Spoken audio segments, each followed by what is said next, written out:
Let's get some soap. So this is the front doors and the windshield. We don't exactly need all the water.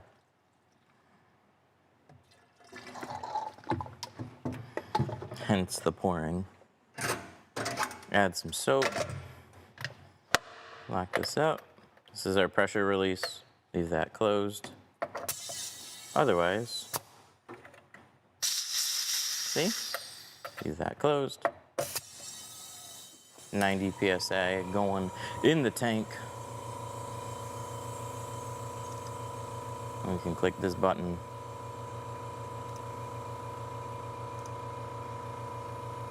That's good. No. Don't care about. Oh yeah, this one. Hey! I think we're good. Comments off. Oh, I'm gonna disconnect it. Maybe stop and then activate. And we'll try it again. Oh, there we go.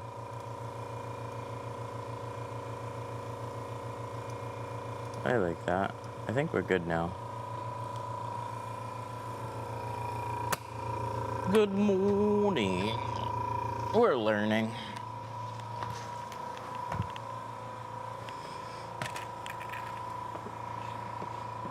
Plug this in. Plug this in. Oh, I can hear myself. It's gotta be on one of these, right? There we go.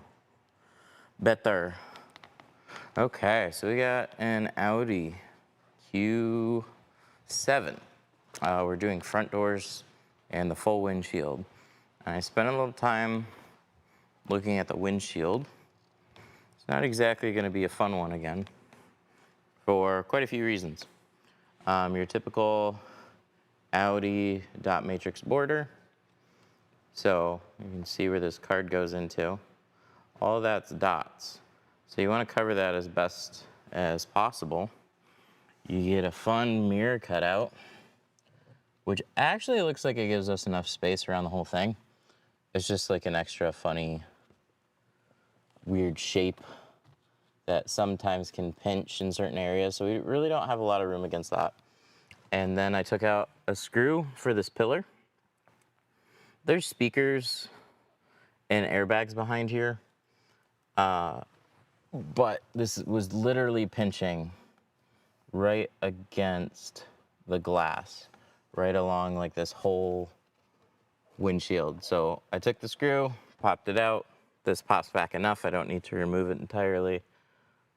So we'll have a slightly easier time doing the windshield. So for now, till we get there, let's tape off the sides. I'm likely going to just cut really lightly on the edge. We'll see when it comes to that.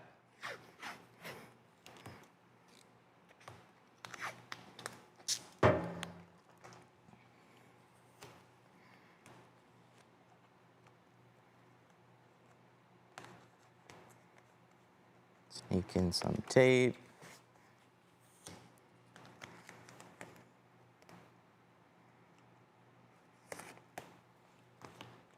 I'm gonna use this piece, a little shorter, easier to sneak in here. Just like that.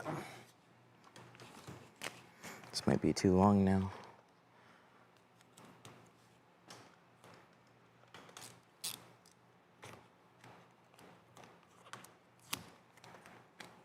Yes. Sneak that in there. Wrap it around. Is the car on?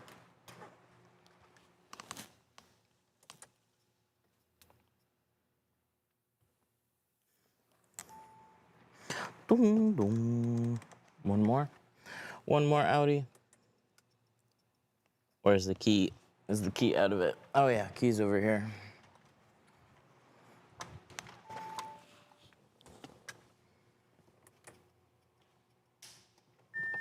Well, look at that. Pop out screen and everything.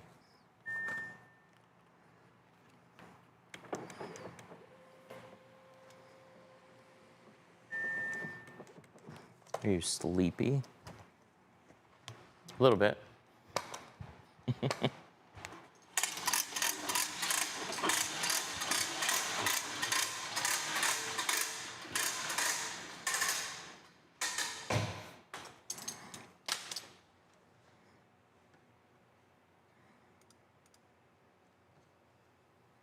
Is this good? Okay, cool. I think this is good. And then this one. Good.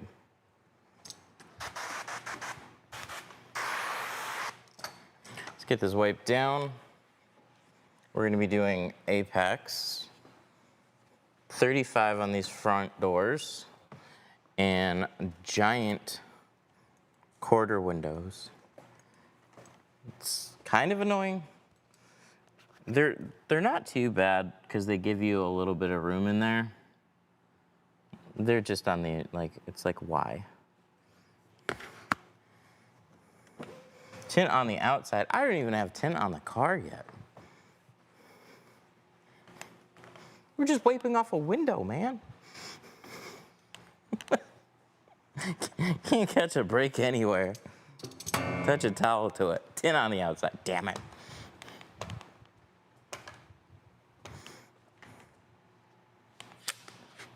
It's going on the inside. We gotta prep first though.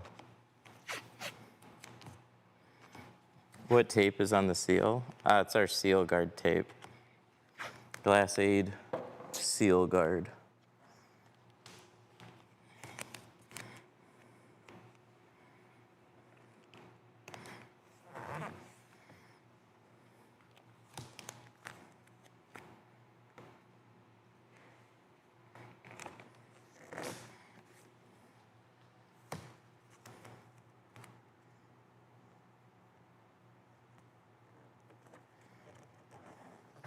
How much is a full, like, windshield installed?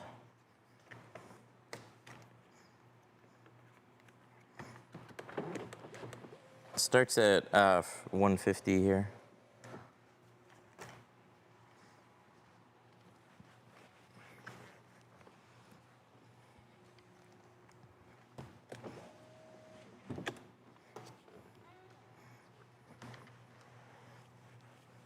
All right. So those quarter windows, I'm going to probably plotter cut. Hand cutting's just tedious. It just is. German. There it is.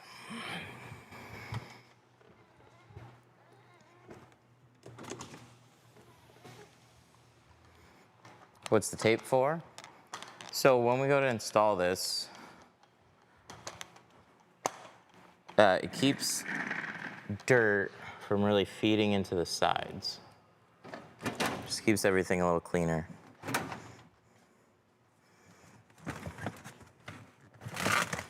This one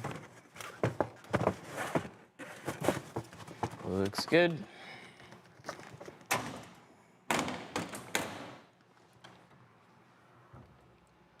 All right, we're gonna hand cut the roll downs.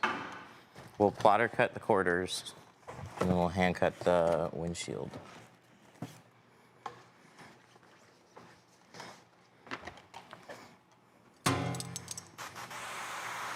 Spray tank full, ready to go. Everything's wiped off. So we're gonna pull out one piece of film.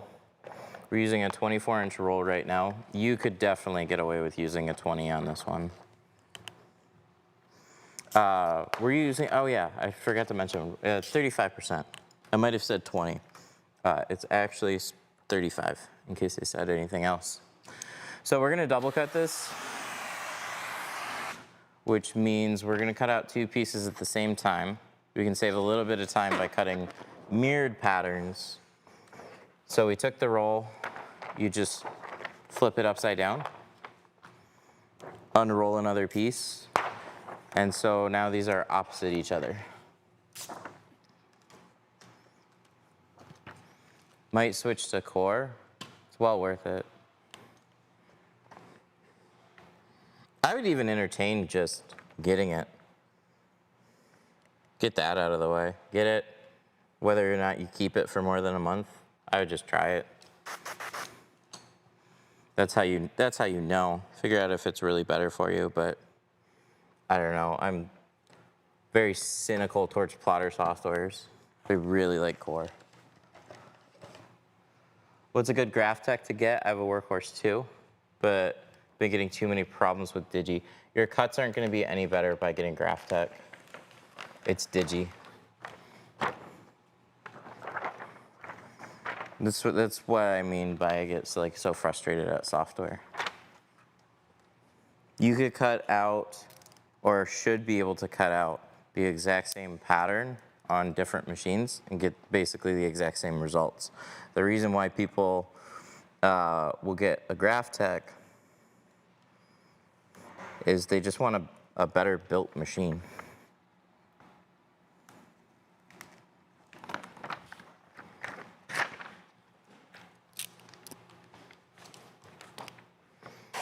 But you can get an FC 9000 and it can still drive you crazy. Finicky. They're all a little finicky. Okay, so we don't have a ton of space on the sides. So we're just gonna do a little overlap on both.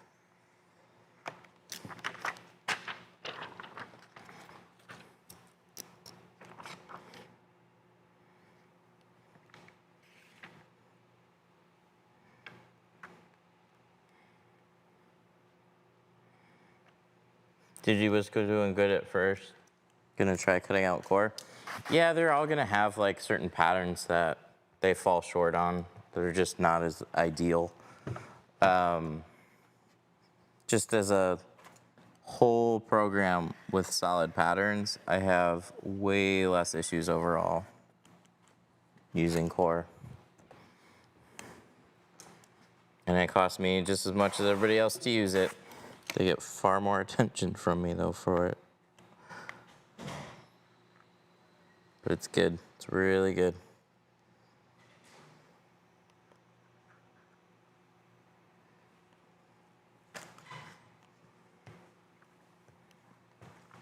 All right. So, making sure that these are lined up straight, we're gonna take it about this far, not very far. If we look on the inside here, our seal's a little offset.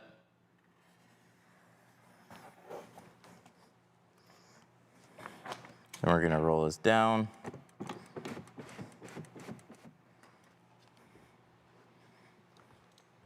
Flatten out this top edge, and then we'll trim this.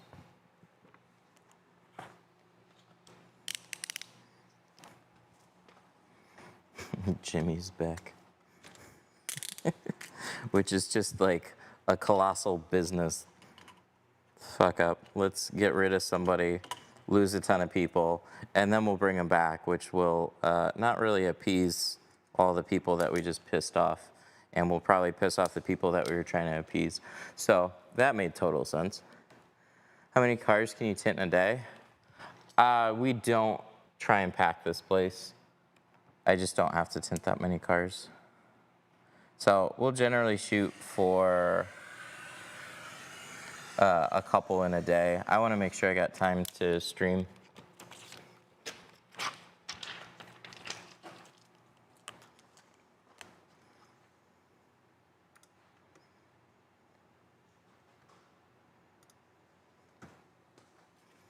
Gotta go, my chicken nuggets are done. Audi and BMW are super fun to work with. Oh, I know it. I was going over what we have to do for the windshield. Not gonna be fun. I already pulled back the pillars a little bit though. I typically don't do that. But they were super tight against the sides. So one screw, pop back. Not completely taken out, but should be helpful.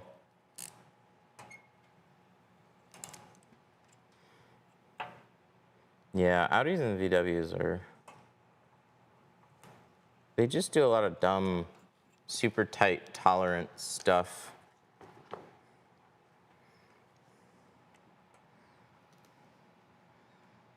We're definitely gonna hand cut the windshield. We might not even use glass aid.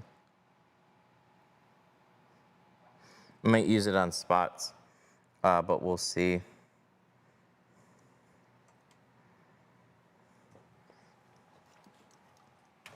I might use it on like the first cut and then go back and just trim it a little bit closer. We'll see.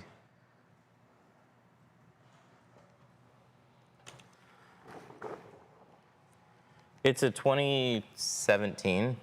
It's already got like a fair amount of scuffs and stuff, so I'm not really worried about damaging it.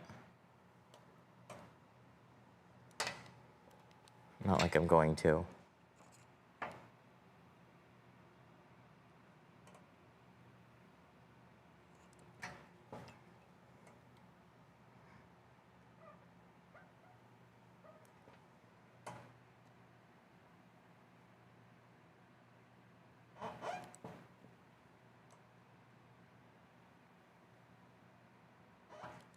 There we go. I like that.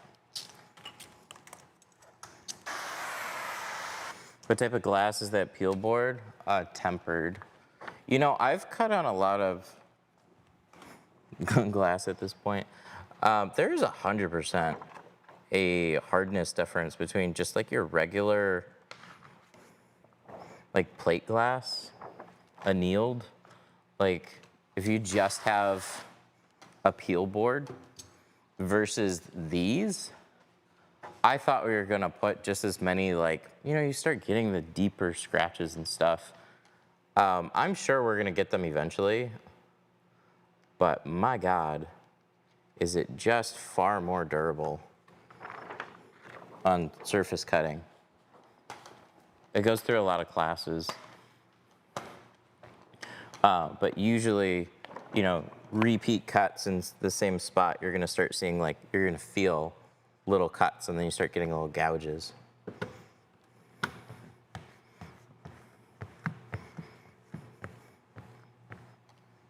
But I don't get that on these, which is nice. But to have pieces of glass this big, we had to have them tempered. There's no way around that. They're just like, yeah, they're just like big structural purposes. When it's this big, it needs to be this thick and tempered. It's like, okay.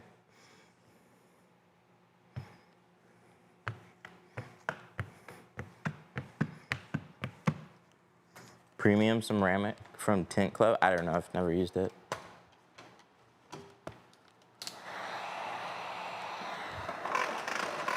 Trying to decide if I'm adding mirror tint to my van. Mirror tint's cool.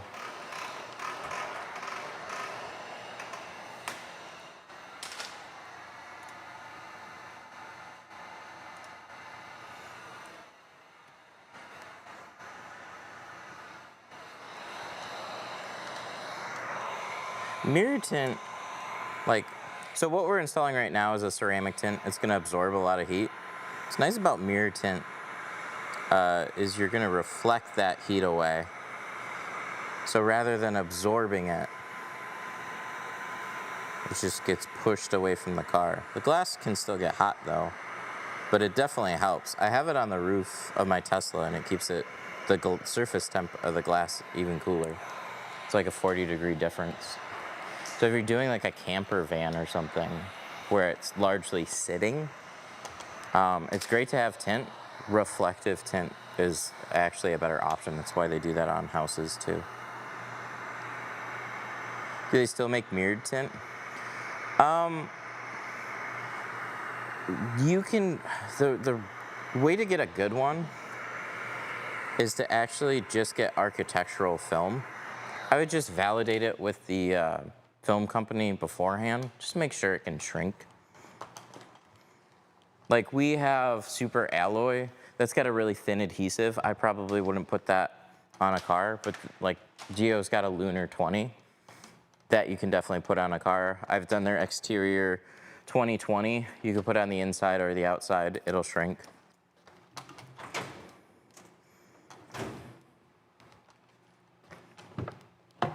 So that's the way I would get a really good reflective film, but no major company is really gonna have a reflective automotive line. You're just gonna, you know, find reflective tint from like eBay or something.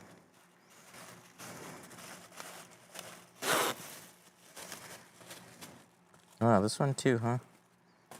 I really thought this was just gonna stick a little bit better.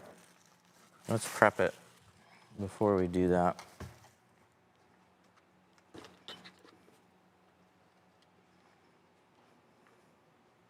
Can you cut a tint sheet into a couple of strips and put on, if not as pro? Yeah, it's not gonna look as nice because you're gonna see them either overlapping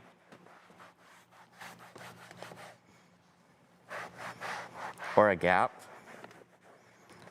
But if you look at AutoZone, the way that they sell a back window kit, or used to on certain ones, was just like a 12-inch strip.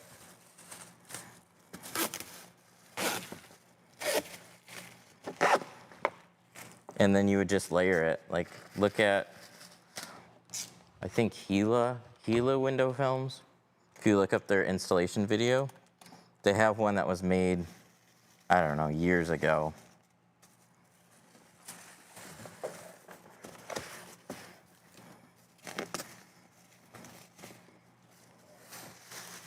Did you get the Ray-Ban Meta? I want to get the displays when they're out. Oh, I got stuck here. Yep, and then that happens. Dang it! Put another piece over it. We're like 2 for 2 on panels in the past couple days. You can't stream off the Ray-Ban Metas though. Would it be faster if you did the car with a plotter and snap shrink on a peel board? Yeah. Not exactly going for speed. Well, I mean, front doors, I can definitely zip through them faster if I wanted to. I'm not in a rush though. 20-inch tall enough for a K5? That's a car, yeah, absolutely.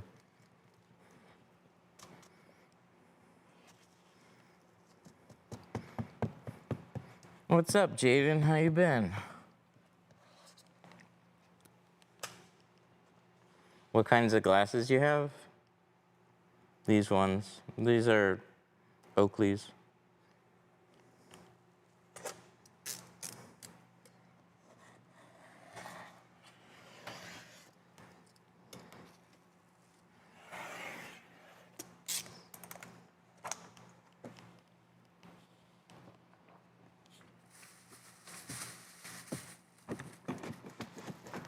What are you streaming with? A phone.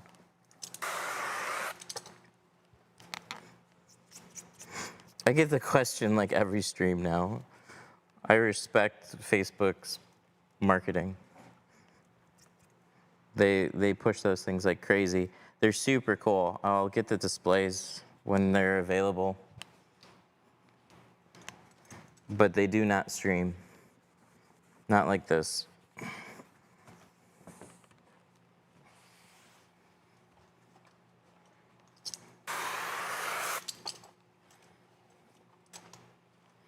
I bought your starter kit a year ago. Watched your videos before taking a tint course.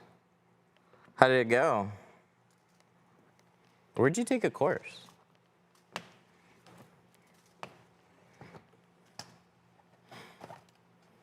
Been doing good. Just got in touch with the dealership. W9 on file. Nice. That's cool. I hope it works out well with the dealer. Dealers can be really chaotic, so don't take anything from them personally. You need to like lead a program with them. Unless they already have one established. I'm familiar with a lot of dealerships that just like couldn't be bothered. Like they want to do tint, but they've got a million other things going on. Give them some sort of structure, and then some of them can work out really well.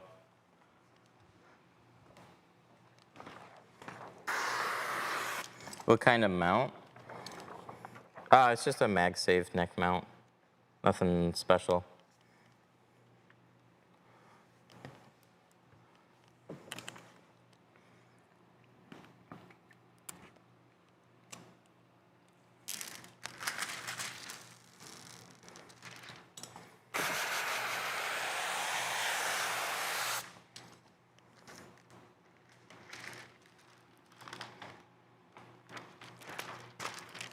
Rapid window tint, Expel Shop 5-day course in LA.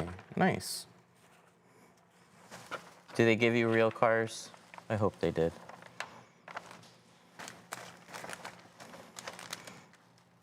Do I support tinting the entire front windshield? Yeah, we're gonna do it on this one. Do you wanna see it?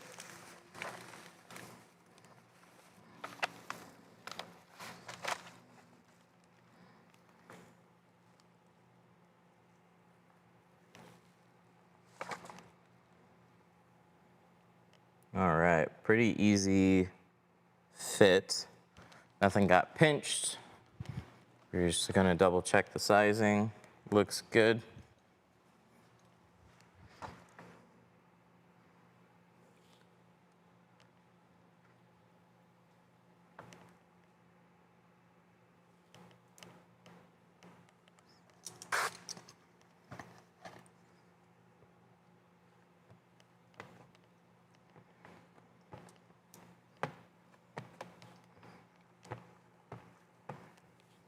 Oh, if the dealer, I'll reiterate, a lot of dealerships can just be absolutely chaos, where like they would want us to come out there,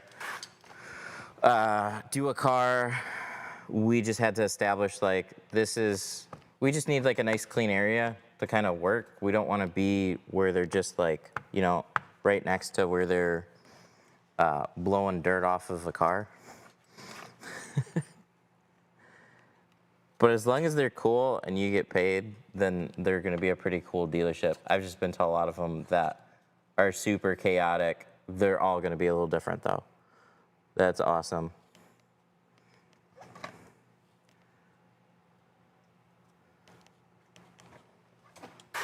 I guess it depends on the level of tint. Well, yeah.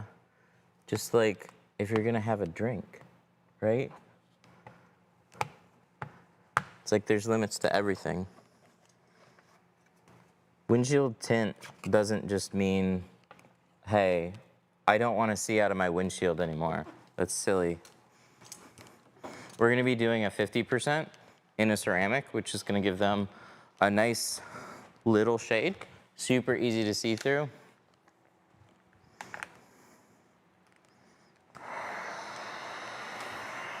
And it's going to block a lot of heat. Will Rain-X make it harder to cut the windshield tint? Worried about applying product like that when cleaning the car? For the most part, coatings don't impact window tinting very much. But since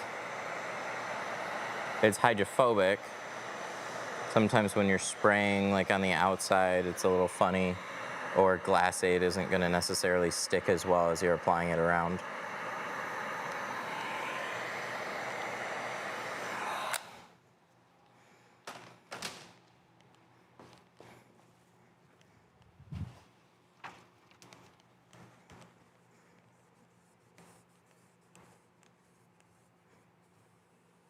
Why apply heat in the corners? So I had a little bit of slide, and I want to make sure that my corners are basically going to lock down.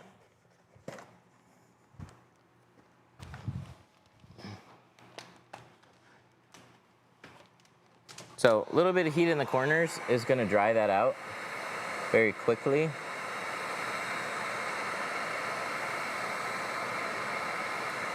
And then I'm not gonna have my film slide when I roll the window up. I don't always need to do it, but one thing that I check for is like, I'll just do this. Wiggle, wiggle, wiggle. If the tint still wiggles after I've squeezed it a couple times, that means I got a little bit more soap than I'd like. It's not gonna hurt the job.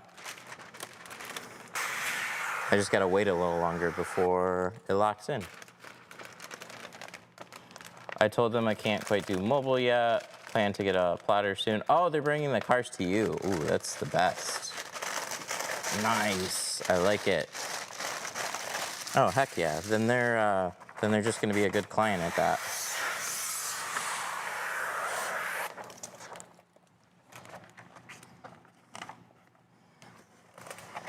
That's the best. Then you don't have to go in and deal with like sales people that are out to lunch.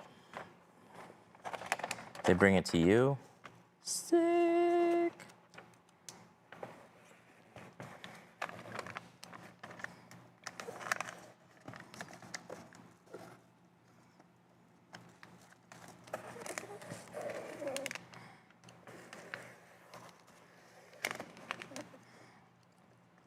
Apex has kind of a bluish hue to it. This is the 50%. I can show you on the sample board.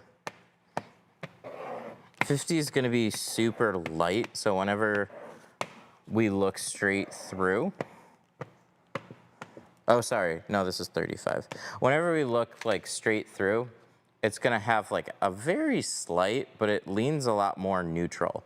That's just with, like this blue looks way more blue on camera.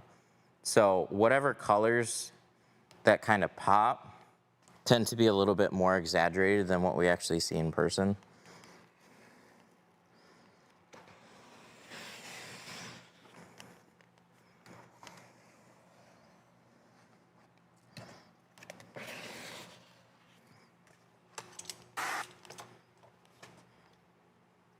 I'm gonna get my car tinted for the first time. How likely you get pulled over for 50 windshield and 20 on the rest? I can't speak for every area because you could just have somewhere that's just very strict. In general, it's pretty rare. Around here, it's so common to see that a lighter tint, they wouldn't bother. There's no reason to.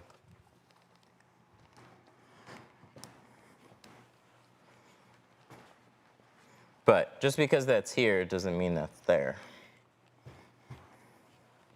In here you can get medical exemptions, that kind of stuff. Ooh, that is nice. I like it. Do you shrink every 2-stage, bro, or no? Bro or no? Yes. Yes, bro. We do. Okay, I need my roll. So the other side's already cut out. I'm going to cut out the quarters on this.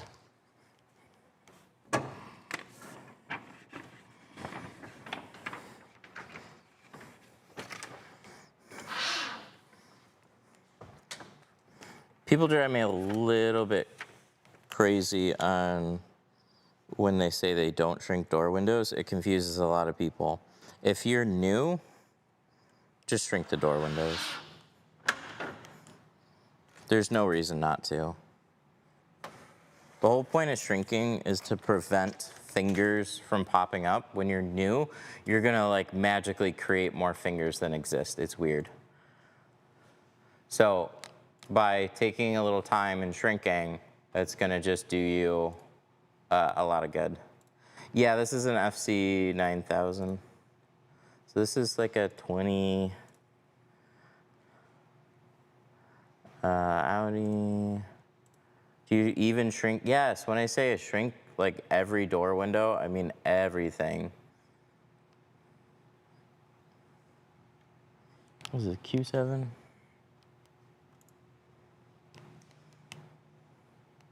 (2017 to 2026).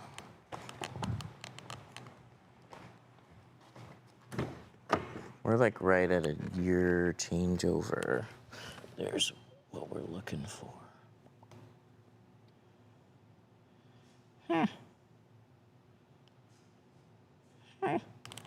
Okay.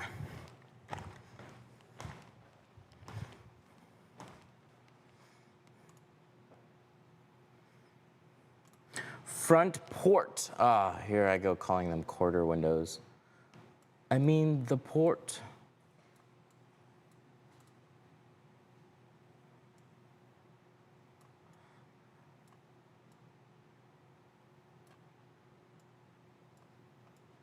What's the worst car to tint? An Audi windshield. The rest of this is perfectly fine. I'd be so happy if we were just doing everything else, but we're literally doing the 2 front doors and the full windshield.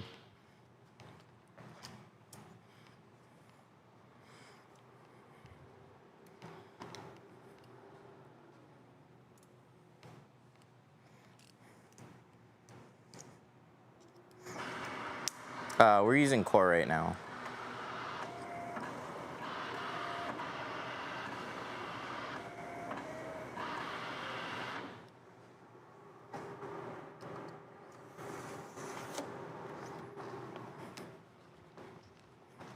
Spray bottle or keg?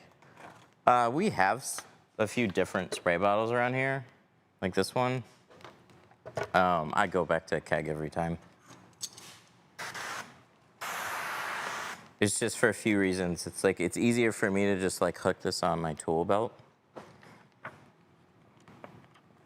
and walk around the car with it. I get more spray where I need it, when I need it, and I don't have to constantly refill it.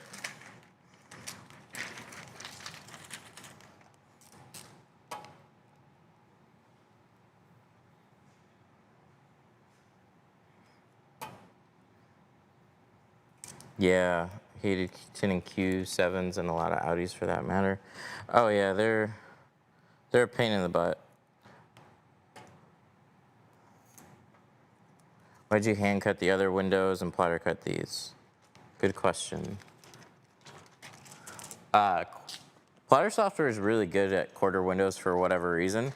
It's gonna take me a little bit more time to personally cut these, and I can just print out what should be a really accurate pattern really quickly.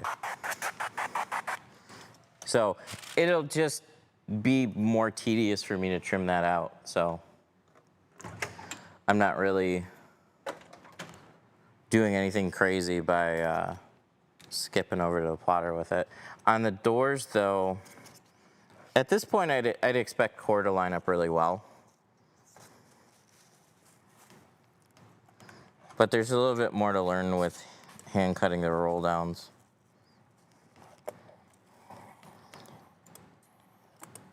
And where they usually fall a little short is going to be the top edge.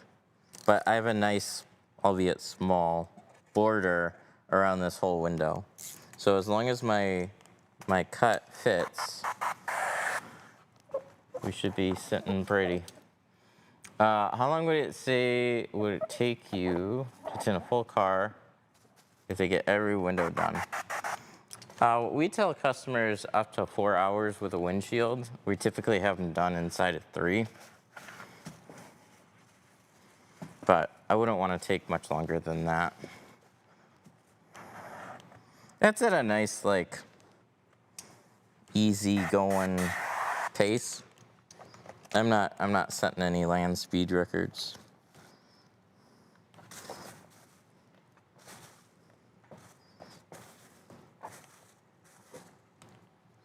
I know some people want to see me tint 50 cars in a day. I'm kind of over going really fast.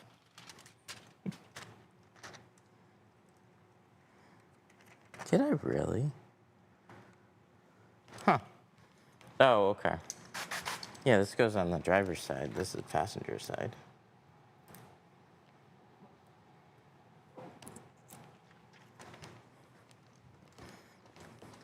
With some good beginner tint. Good practice film. TV off of Amazon is good for practice. How much do you charge? He went for Apex. Front 2 doors and a full windshield. We do for $450.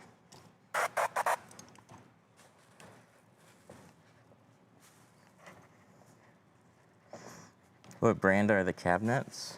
Those are New Age.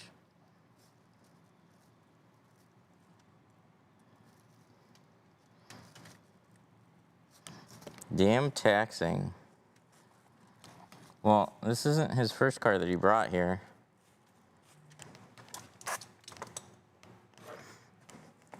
Tinting a couple cars per week with some good advice on getting more leads, running ads, paid ads. Shit's just more aggressive now. You just have to be where everybody else already is. Local networking can be really good too. What's the warranty for your tint?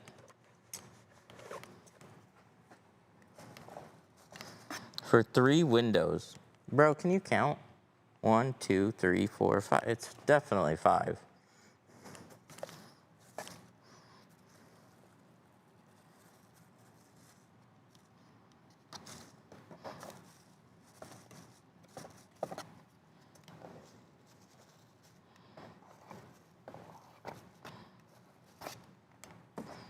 You said the front 2. Yeah, that's true. I did say that. Okay. So front 2 roll down, front quarters, and the full windshield. But it'd be the same either way. I love when people count windows. There's lots of places that'll do it cheaper. I just chose not to be one of those places. So,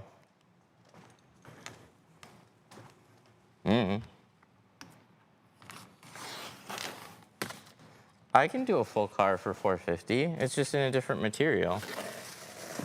Like I said, he went with our best film. Like, we have a few different levels to it. And people get triggered about pricing. Don't take it personally. You're not paying for it, somebody else is. And he brought another vehicle here. So,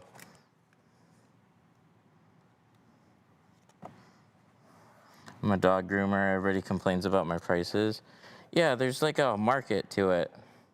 You know what's funny is you could be $100 and you'd still get people complain about it.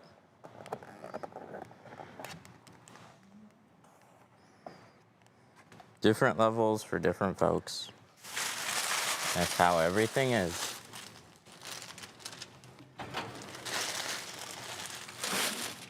How much does it usually cost to do tint for a car? So we have a few different packages. We could do just the front doors starting at $150. We would do the entire thing without the windshield for $299, or the entire thing with the windshield for $450. But he's doing the front 2 and the full windshield in our best ceramic, so it's $450. It would be $250 if he wanted to go with our less expensive film.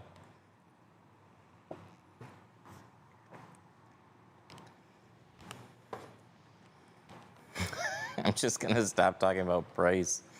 It's annoying because it's like such a relevant topic, but people get so triggered by it. Like, oh, that's expensive. You're taxing. Like, good God. I'm not charging you that. You're not coming here, obviously. That's kind of the point of charging more. So tint keg.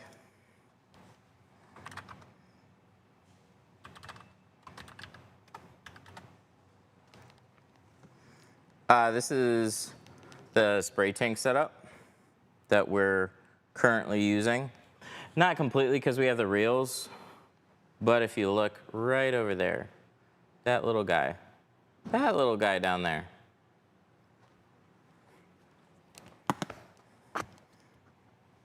But you can find it here.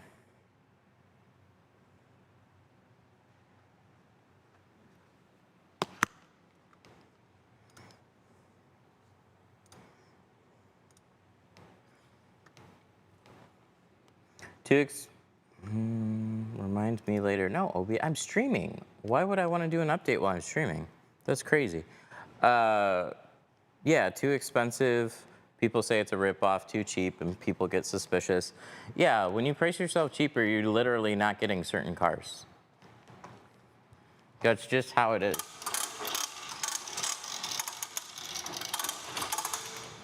So your pricing acts like a filter. Some people might wonder why I don't get 90s cars in here all day. It's because I literally price myself out of getting them. They're gonna take it to somebody that's gonna do it for 150 bucks, and that's fine. That's just not the type of business that I wanna get.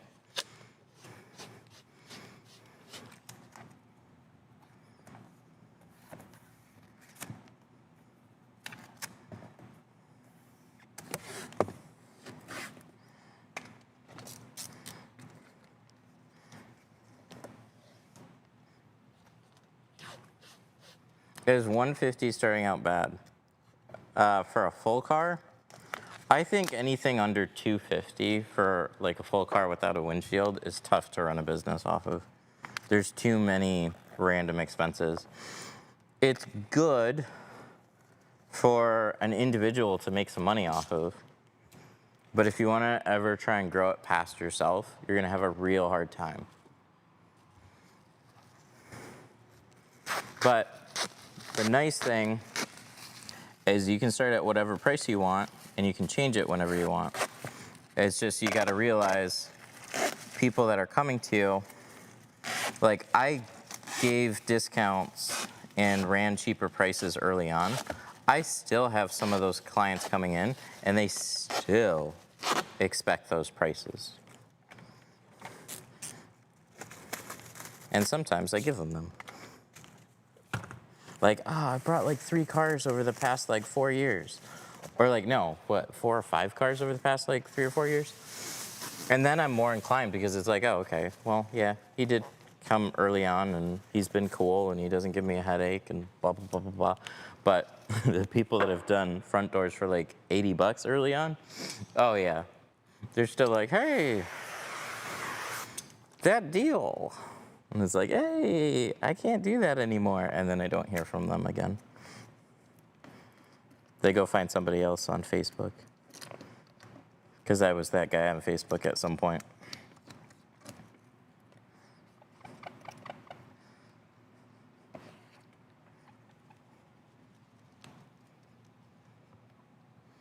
Detroit Lions beat the Ravens. Oh, they're going for maximum wins this year. Instead of filling out that, oh, and whatever. That's about as much as I know.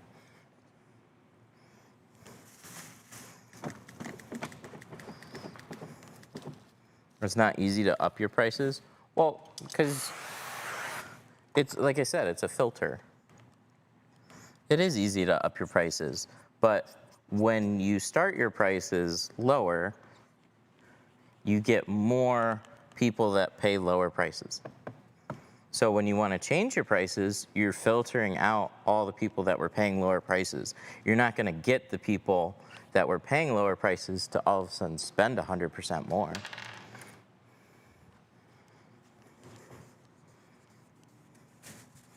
You just got to understand that you like ran a business for so long and then decided like you want to grow up. Like, oh, things are more expensive than I thought they'd be.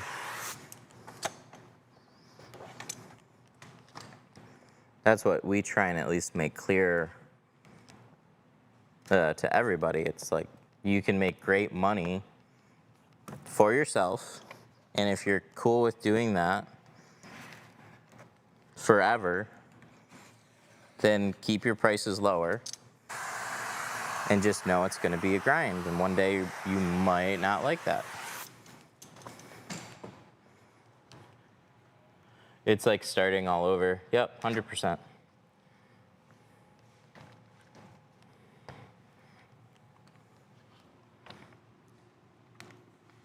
Insurance, rent, utility, yeah, especially when you pay people too. There's just like an absurd amount of really dumb expenses that just constantly pop up. And as soon as you think you're just like, oh yeah, I'm good. Nope. Surprise. It's when there's something else.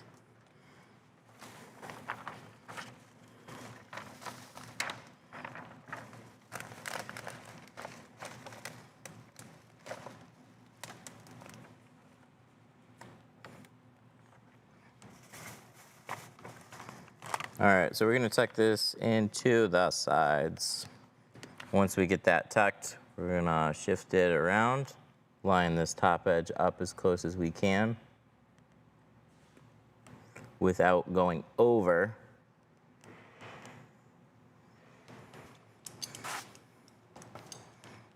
Why paying so much money to get a fishbowl?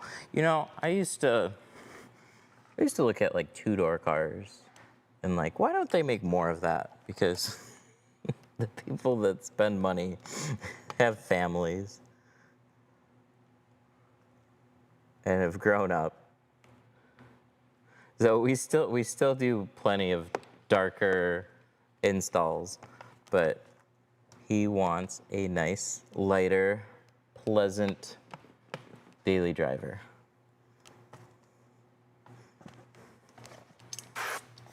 Without feeling like he's gonna get hassled for it. This is what I drive around with too. 50 on the front windshield, 35 on the front doors. I liked going darker, but I don't always want to feel like I'm gonna get in trouble for it. Even if you get a doctor's note, it's still like you can get pulled over and you still gotta explain the situation.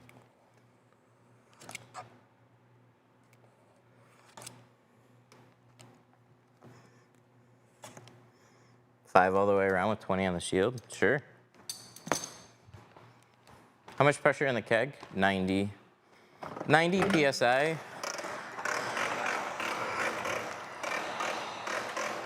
Anywhere from like 60 and up. Like 60 and up will get you by.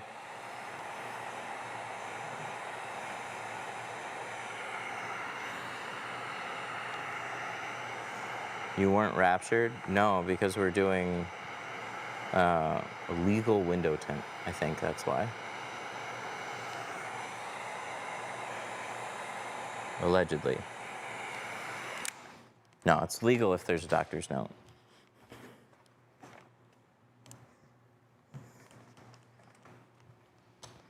Do you always have to heat shrink the side windows? Okay, they're always curved, but no, on certain ones you don't necessarily have to shrink them. But if you don't shrink them, when you install them, you're gonna wanna make sure that the bottom seal is pulled out. And if you're new, just expect that you still might have fingers pop up. There's unfortunately no like shortcut to it. Like, can I tint windows without ever having to learn how to shrink? Like, it's not hard.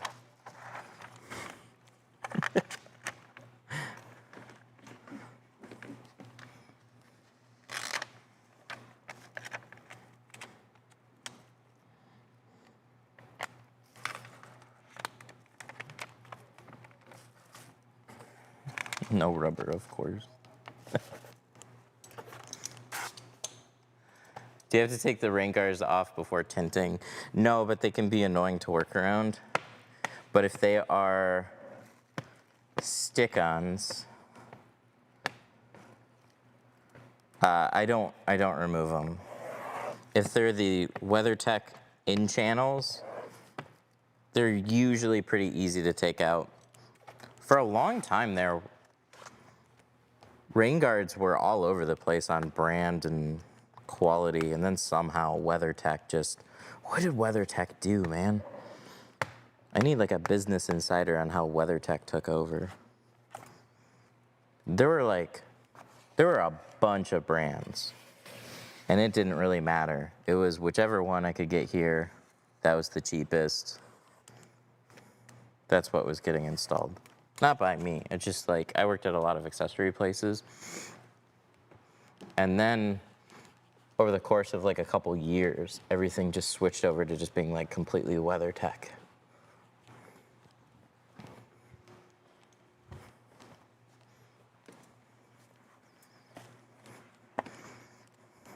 How do I remove the sticky residue from dealership stickers? That's annoying, isn't it?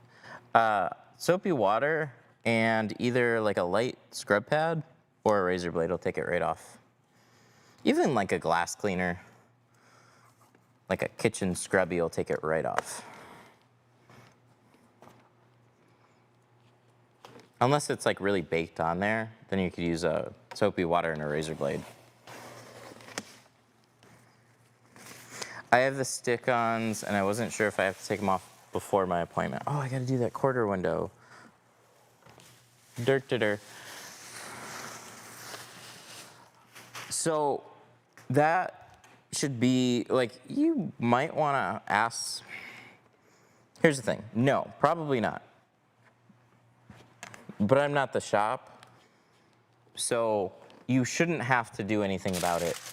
The shop should just deal with it, because in my opinion, that's just a part of the business type of thing. Some cars are just gonna have rain guards. Shop should know how to deal with it. So it should be perfectly fine. But it's not a bad thing to, hey, I got rain guards. Didn't know if you wanted me to do anything about them. Then they know you're cool. What other services do you offer? So we do window tint, window tint, window tint, and window tint. Ah! No, just cars.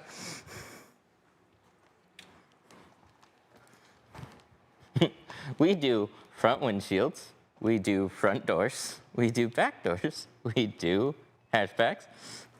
What about taillights? Ah, shit. No. My back tints are ripping off. I need to learn how to tint. That's a good reason to do it. Although it's kind of a lot for a couple windows. The sunroof. No sunroof. I'm just kidding. Yes, absolutely. We'll do the sunroof too. I just did one on a Volvo the other day. We don't do many, but I did one the other day. He got 2%. What's the hardest vehicle to tint? Oh, you're running the mill, like VW Bugs, Corvettes, like older stuff. Older stuff is what drives every window tinter crazy.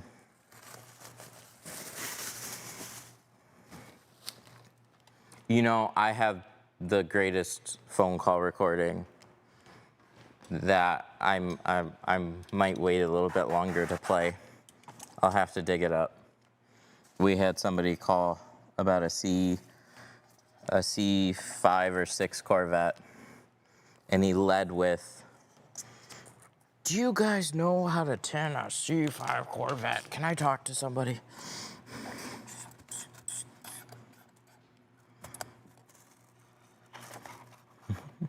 What's your percentage today? Like how you're feeling? I'm all right. Why? This is a weird stream. I just did a 74 Super Beetle. You are a better tinter than I am. That would get a polite no thank you.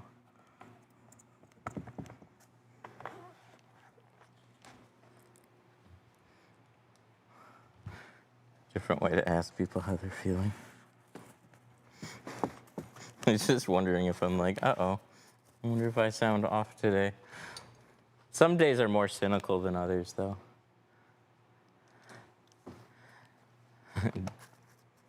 But do you actually know how to tint a Corvette? Shit, they got me.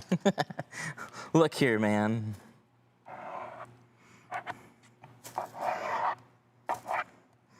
Here's the thing. I'll reluctantly tint Corvettes. I don't really like to, but we still quote them. But if you lead with, dude, you just have to hear it. It was bad. And like I understand he in the message he had already taken it to a couple shops, but I also don't think that it sounded like he was listening to those shops.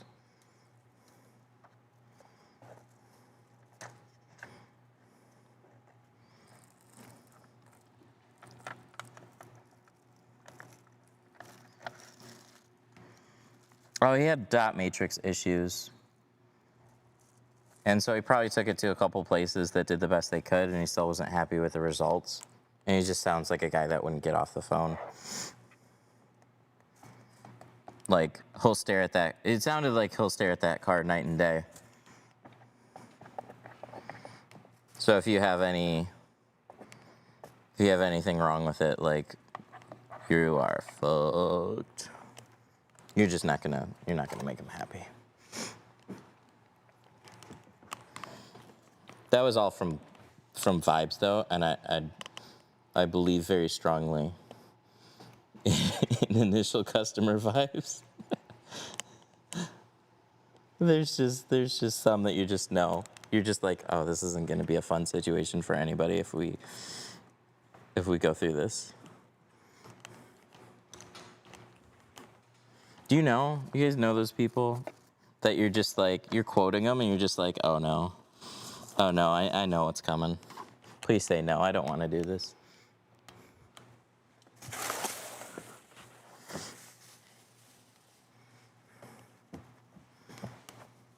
And it's not like you want to be rude.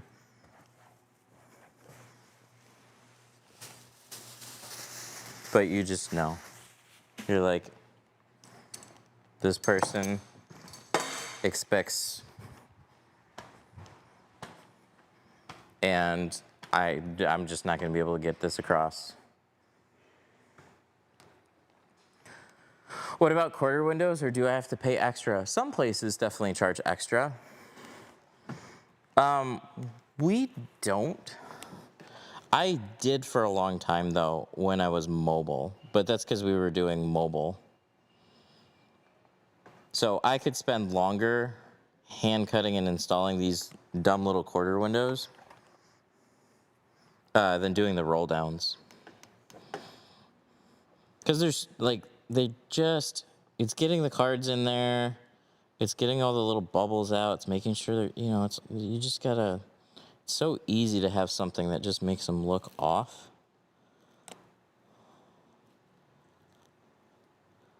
But these types of windows can just go die.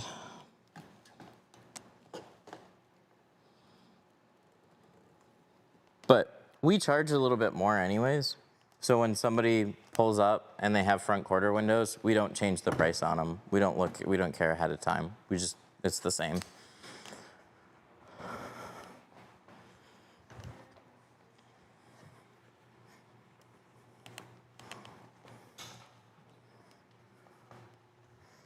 You want to do another windshield today? What? Just the windshield? Can you do tomorrow?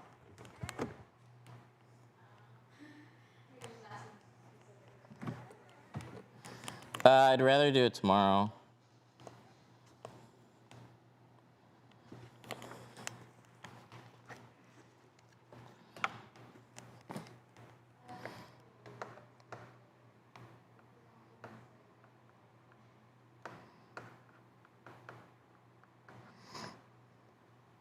Have you done a panoramic sunroof? Yeah, absolutely. Not a lot, but I've done a handful of panoramic sunroofs.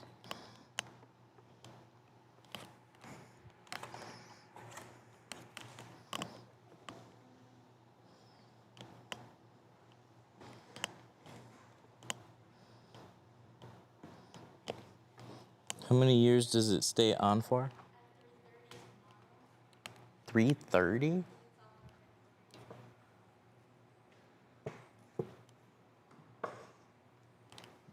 That's cutting it too late. It's a full windshield. We need to plan out like a couple hours to do it. Tell him to take the day off or get out of work early.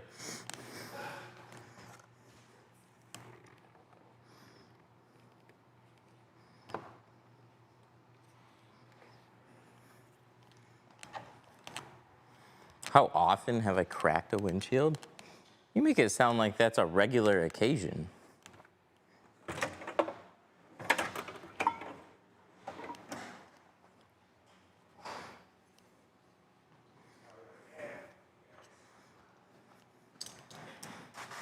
Sorry, dude. We're not tint shop. I'm at tint. Yes, we are. I'm at a tint shop, but I'm not. I mean, I don't want to be. It's an Accord windshield. It's not exactly like something I want to rush through. They have enough water issues.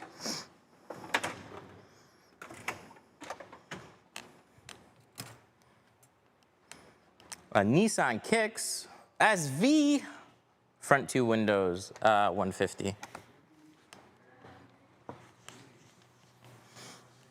How many have you cracked? I've broken 2 windshields from doing dumb stuff.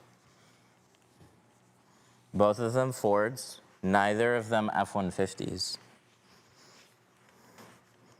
It was just removing mirrors, but unfortunately it was the easy mirror. I just didn't know the easy way to remove the easy mirror.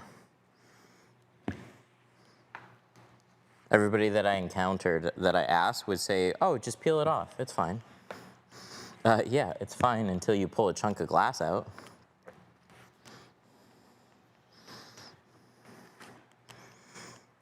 What slip solution do you use? I can never get the mixture in my 3-gallon keg. Use tint slime.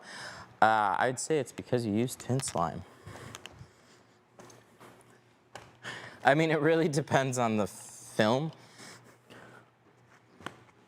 Do you find that it's just like really sticky?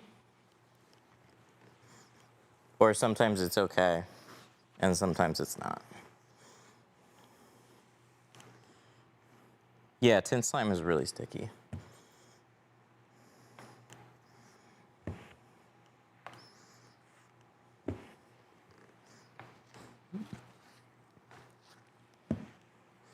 Some people will swear by it because they like a sticky film install. I don't understand that, but they're like genuinely are.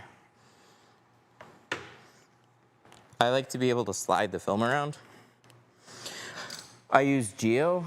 Yeah, use tint slip instead. Don't use slime.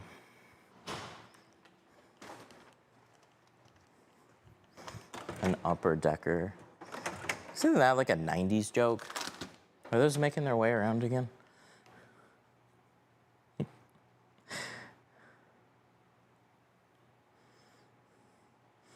It's like those old 90s and like early 2000s movies.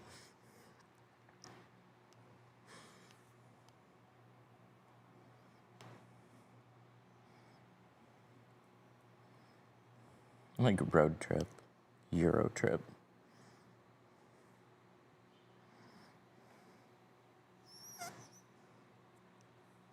So with Geo specifically, man, I could take you down. I could take you down this road. The reason tint slip exists is because All-Type was too sticky. Slime was too sticky. Everything was too sticky.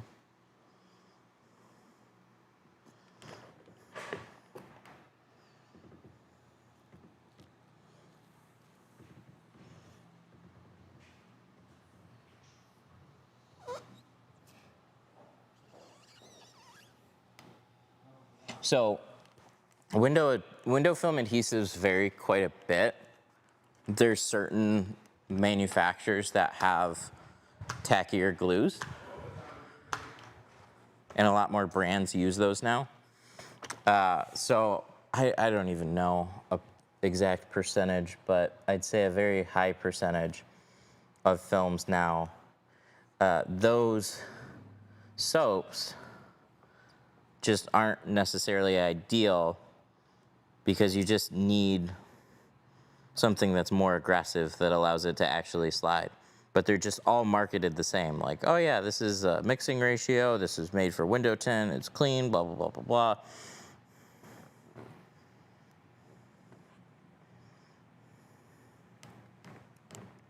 Always use Dawn and water. No problem here. Yep, I know there's still a lot of people that'll use Dawn. I can't recommend it, but I know there's still a lot of people that use it.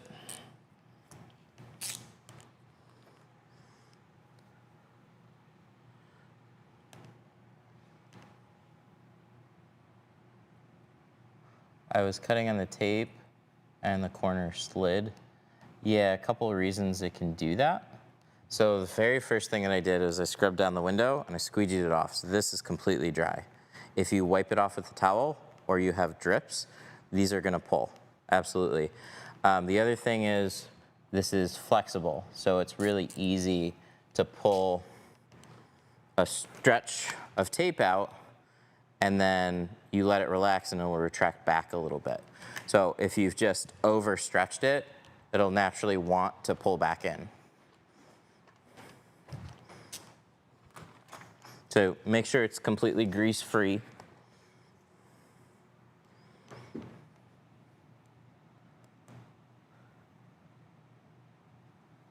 And then don't put too much tension on the corners. And then it's not gonna slide back on you anymore.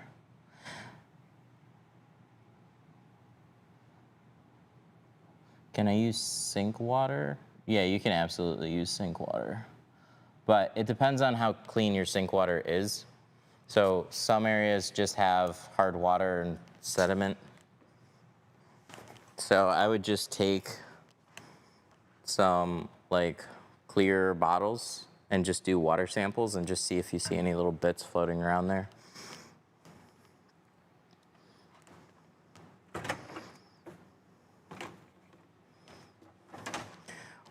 Why do you prefer Tint Slip over Dawn? Dawn in and of itself, I'd never liked it for just GL. My soap mix for the longest time was 3 ounces. So this is in a spray tank, 3-gallon spray tank. I would use 3 ounces of baby shampoo and 1 ounce of Dawn. Then, after a couple years of using that, GeoShield decided to do a bunch of research into slip solutions. They didn't realize that so many people were using Dawn. And they had some chemists look into soaps and window film, and they basically said the greasers are not recommended for window film adhesives. So anything with degreasing properties or that claims it's a degreaser, you just don't really want to use it. So a lot of your dish soaps. So I then started avoiding that, but I asked them. I was like, okay, I use baby shampoo and Dawn. You're telling me not to use Dawn anymore. So what do I use? And they're just like, oh, just use like Fusion All Type. I was like, dude, have you seen that stuff with your films? And I sent them some videos and they're like, oh, like they didn't have a plan. And I was so frustrated. So they actually made, I worked with them and we made a soap that works better. So like it wasn't me mixing shit. It was, they would send me a sample and I'd give them feedback on like, it needs more oomph. Make it stronger. I basically kept saying, make it stronger. I still want to make it stronger. Baby shampoo is cool.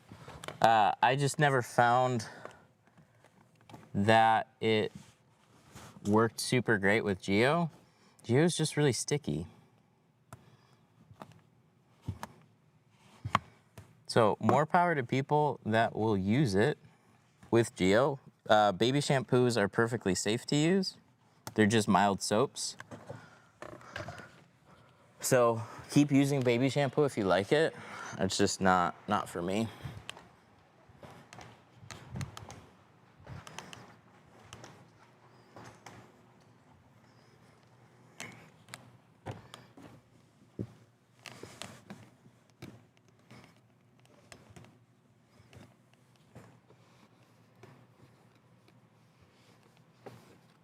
All right, so we tuck this in. There's still a strong chance we're gonna pull the towel right before we go to install it, but we'll leave it there for now. Earlier, I pulled the screw here so I could pull this pillar back a little bit. This still pinches pretty tight right about here, so I gotta be really careful. I used Dawn with SunTech. SunTech had a much lighter, slidey adhesive. You're fine with using baby shampoo with that stuff.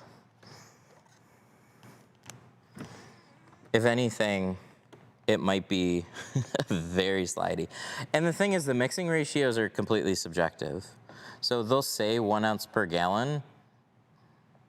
If it's just super slidey, just use way less. What's good tint to buy? We're using Geo, so I'd say Geo.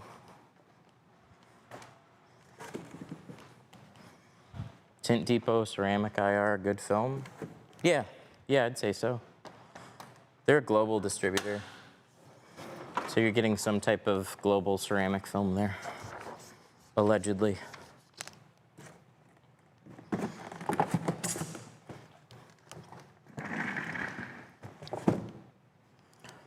do you mean Geo is too sticky? Their adhesives are really tacky.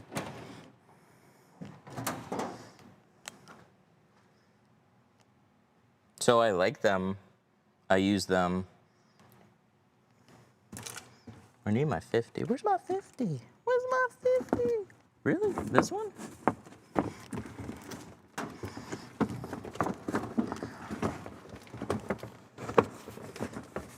But there were quite a few films that I installed where you use a little bit of baby shampoo, tint slides nice and easy, easy peasy, no problems. And then somebody just asked about Avery. I have experience with Avery. I'm not much of a fan of Avery. I installed them for quite a while. We were using their NR Pro, which that stuff was cool. And then they came out with NR, and NR was basically stripped out the carbon. And whatever change that they made that film like super tacky. And that's when I first ran into my issue of, I don't know what's up with these films, but when I go to slide them on the window, it doesn't matter how much soap I add, they're very tacky. Solar Guard is overpriced. Yeah, I kind of agree with that. They make good films, but they are definitely more expensive, and they have just like fallen off as a brand. Not their products, but their brand. Just people don't recognize Solar Guard. Corvette front windshield. I'd say pretty difficult.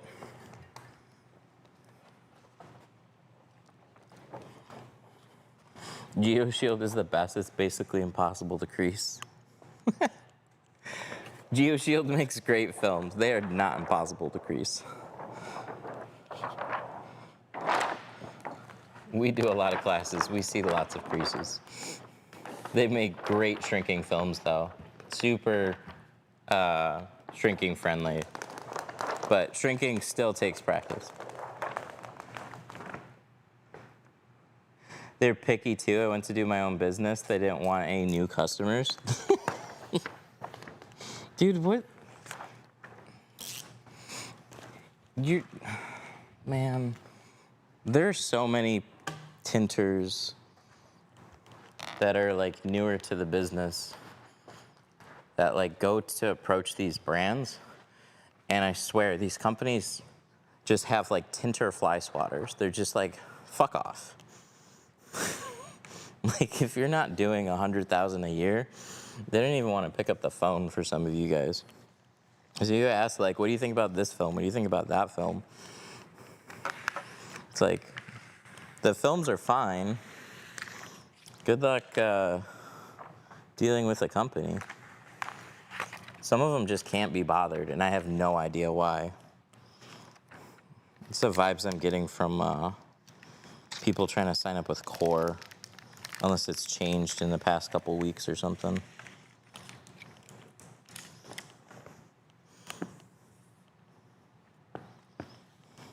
It's like, why don't you use Lumar? It's like, well, I'll use Lumar, throw a bunch of attention their way, and then somebody in my community is going to be like, oh, well, he uses Lumar. I'm going to go talk to Lumar. And Lumar's going to be like, why the fuck are you calling us? How long have you been in business? I'm new. Oh, go find something else. Fuck off.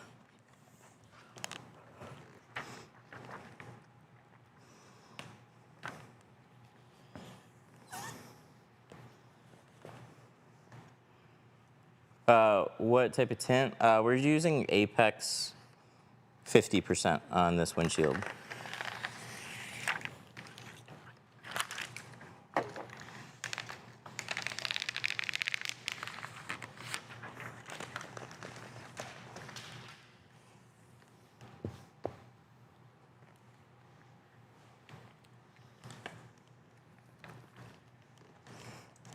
Is it necessary to shrink all the windows? It's necessary to shrink every window but the driver's door.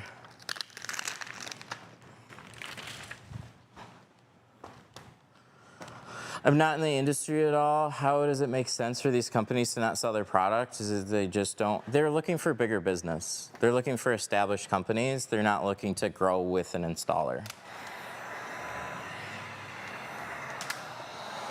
So they just like, hey, some people do this for $100. I'm not going to touch it for less than what? The sides and the rear for less than $299. That is just going to price me out of certain places. So those companies are the same way. They're going to put up certain minimums, requirements, business requirements. Like they don't want to entertain your business or unless you're already doing X amount of work.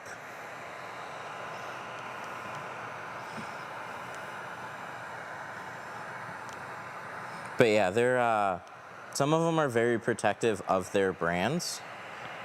A lot of them for no good reason anymore. Like they used to be a bigger, more respected and recognized film brand, and then now, like, I don't know, nobody knows who they are. But because they are owned by a bigger company, and because they've been in business for X amount of years, they're just like, it's just old business. They're starting to wake up, though. They're starting to realize that, oh, these other companies came in and completely ate our lunch. Now we should probably figure out how to do something. But they just fell asleep at the business wheel.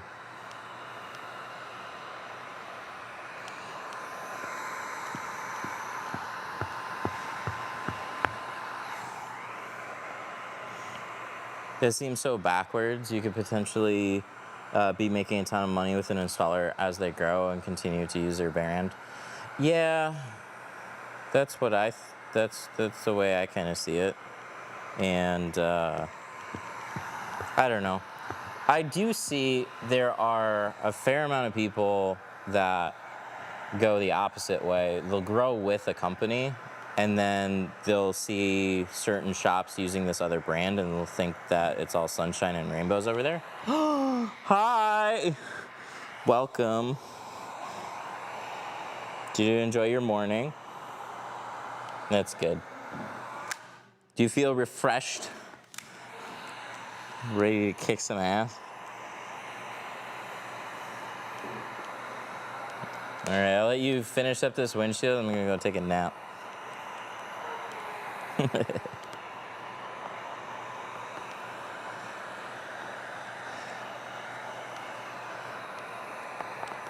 But look, yeah, back to big brand discussion. That's what drove me crazy about a lot of these big companies. So people wonder, like, why are you using Geo? Why aren't you using Lumar? Why aren't you using an XPEL? Why aren't you using 3M or whatever? It's because a lot of the companies will literally tell you to go fuck yourself. They need a certain minimum order quantity to do business with you. They want you to be established.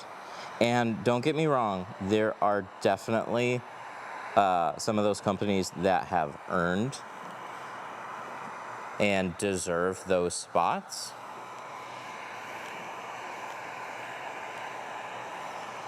and they want to go with protected programs to try and make their brand more valuable. I'll hand it to XPEL on that one.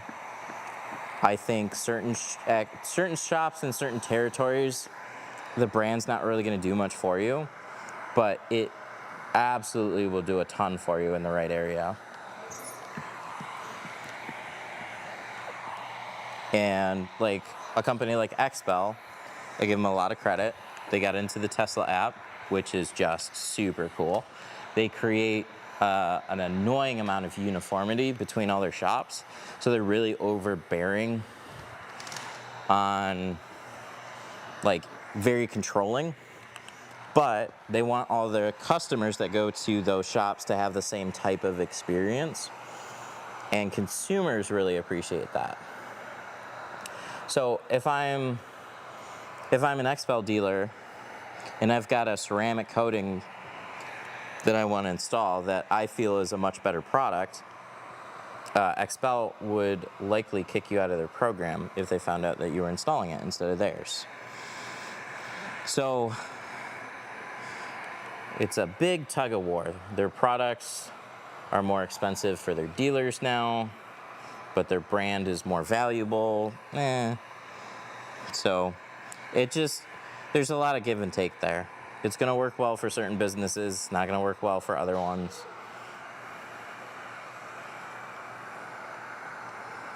But the ones that I really don't understand are like the premiums that you pay for companies that are just not as recognizable as they used to be. So like your solar guards, it's not that they have a bad film. It's that their films are more expensive and they just haven't lived up to creating the value in their brand. They're just another window film brand.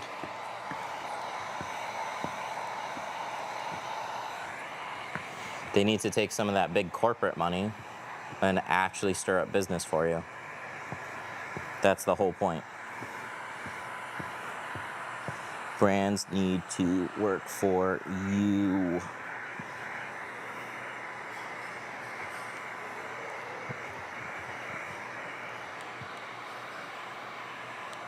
Apex is thick. It's a 2mm film. This shrinks slower than Pro Nano does.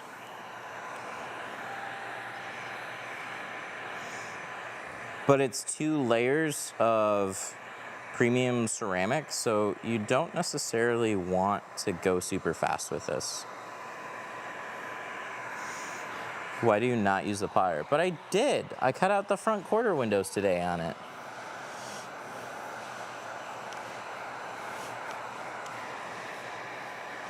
I don't trust it on windshields. On this one, we have like a little bit of space, a smidge of space. So I want to make sure I get this cut as close as I possibly can.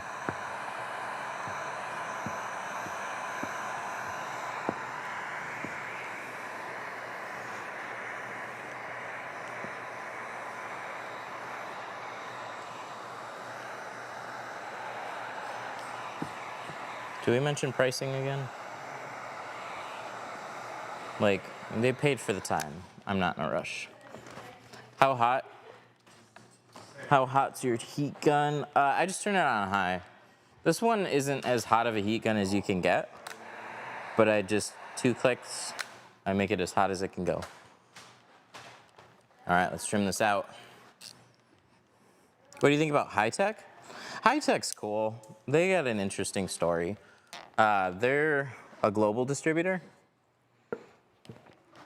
Solar Control owns them. And so they came out with a, oh, this goes back into distribution. Do you guys want to hear about film distribution?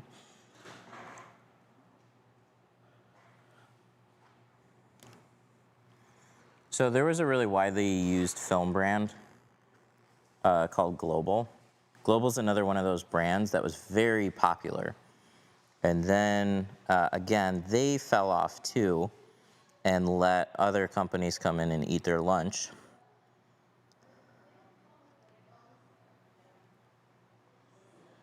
But an older way of distributing was to have private distributors, so these aren't company-owned distributors.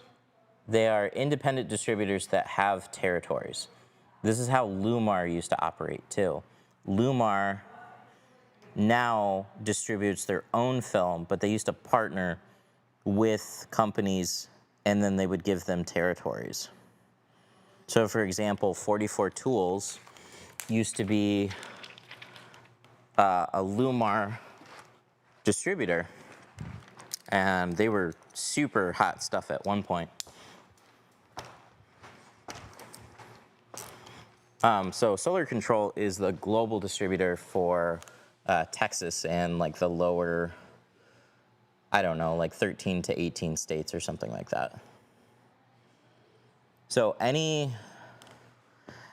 that calls them that is outside of those territories, they're not allowed to sell to those customers. So they came out with Tint Depot, but they were allowed to sell window film, but they couldn't sell it under the global brand. So that's why they have what I like to call reverse branding, where they take a good product and they give it a bad brand. Because you'd rather buy global instead of just buying Tint Depot and paying the premium for that roll of film.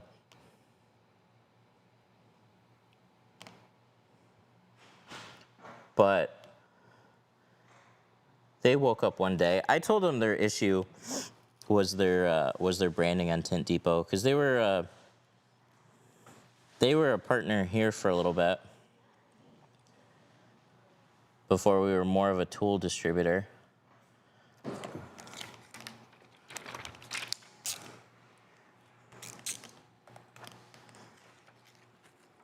And then they came out with High Tech. So High Tech was their answer to doing both, selling outside of their territory and also having a good brand, and then they're able to then add to their portfolio. So the good news of being a private distributor for a major company, like if I was the exclusive film distributor for 3M, which I think 3M still does. They still have private distributors as far as I know. It's great because 3M creates an awesome brand for you. You just have to fulfill the orders that are flooding in. But if the brand does something bad, well then you have no control over their film lines, their pricing, quality. So it can be pretty scary when things go south, if they ever do. I'm from Houston. Global moved into High Tech. Old Warehouse and High Tech and Tint Depot are all in one. Yeah, because they're all owned by the same. So Global uses Solar Control as a distributor, and Solar Control owns both Tint Depot and High Tech.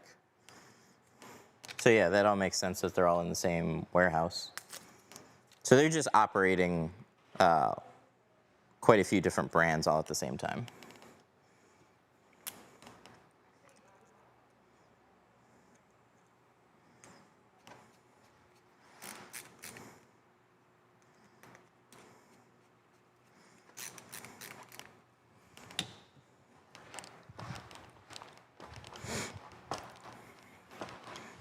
Does it affect wiper performance? Oh, that? I think it'll be fine. What do you think about Tint X and rebranding? I know a little bit more about it. I don't want to say too much. But I think legal reasons is why they're actually having to change it again. But I think that the brand name that they're changing it to is kind of like saying Kavaka. It doesn't roll off the tongue very easily, and you have to look at it for a little bit longer. So, I don't know how that's gonna work out for them. I think it's weird that they're shipping boxes and not telling their customers. Like they're literally just changing it over, and people are posting in the group like, I ordered Tint X, and sometimes I get a Tint X box, and sometimes I get this UV Ron box. Why? I don't know.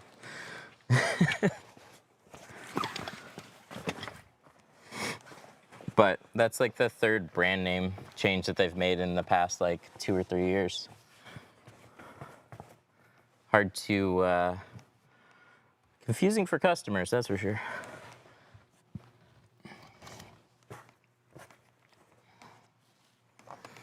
All right, we're gonna clean this puppy off.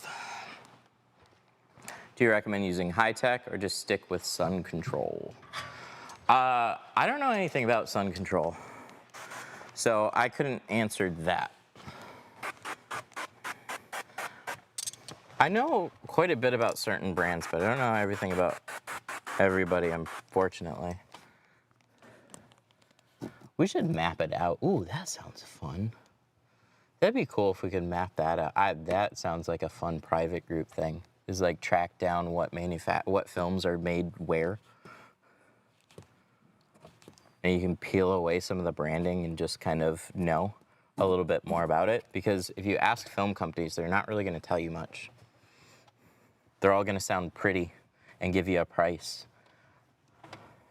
But I love knowing more about where the films that a lot of brands use are made.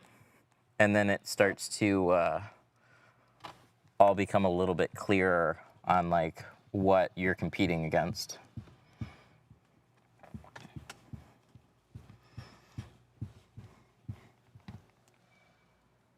Thoughts on Avery Dennison? I wasn't impressed with them. I started with them when they were still Hinita. So what's cool about them is they are a, I don't know, 30 some odd year manufacturer out of Israel. From what I understand, they have a great track record with architectural films, and they had some automotive films, and they were one of the ones we liked the best. They were really good to shrink, looked really good, and we were really happy when they had Sigma Pro, and that got switched over and bought by Avery, because Avery was a giant vinyl company and wanted to also be a window film company, so they just bought the manufacturer. They've had a lot of communications issues. From what we heard is they just act differently over at manufacturing, and they're really hard. They just did things the way that they did things, and it's like buying an angry child. I don't know. They weren't fun to deal with. So things were generally slower. They were behind on some of the technology. So they came out with like a ceramic line, and it just wasn't very good. So I haven't looked at them in a while, but they were good for like one line of film.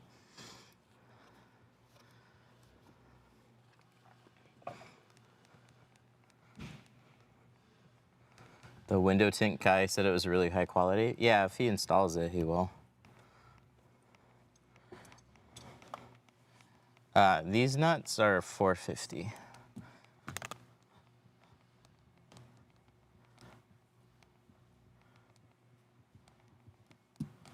Standard pricing on those.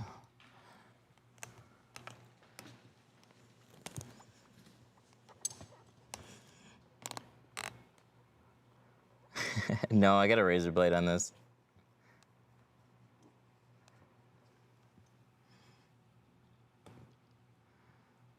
It's very thin. Avery, so when we were using Avery, we just needed one good line out of them. So we were trying to find something that like had a nice tone to it, price was right. We were doing wholesale window tint for auto accessory companies and other stuff, dealerships and that kind of thing. So we had to be a little bit more careful about the prices that we were paying on film. And the shops that we were tinting for, They were just looking to install window film. They weren't looking to have like a big ladder tier of good, better, best, and they were just selling tint jobs, so it didn't matter as much. So we were just looking for a solid film line.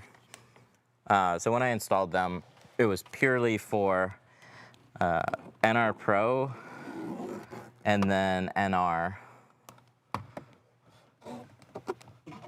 And then when I opened Detroit Tint Studio, I switched to Geo Shield because I was looking for a good across the board lineup.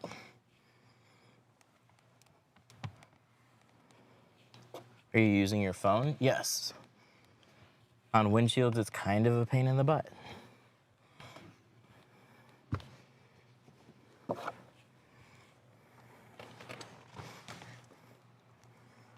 Okay, so one last thing is we're gonna finish trimming out that center part and then make sure the sides are good. And then we'll finish cleaning the inside and install it. What's a good price for Apex on a windshield? I'd say not below 200. We'll do 250 for an Apex windshield. Light. I need my light. This guy. Autobahn? Autobahn has good films for sure. From what I understand, they're again a Guari film brand.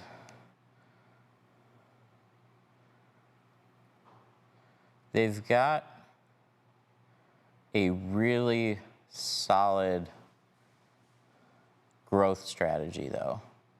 So they're a territory one. You're gonna have minimums.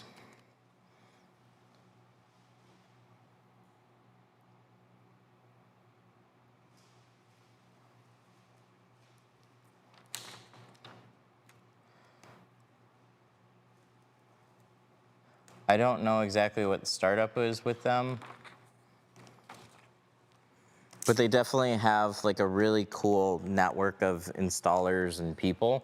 They're very shop to shop focused. They do a lot of programs for like dealer to dealer and try and create more of like a stronger sense of like unity. I think what they do is really cool.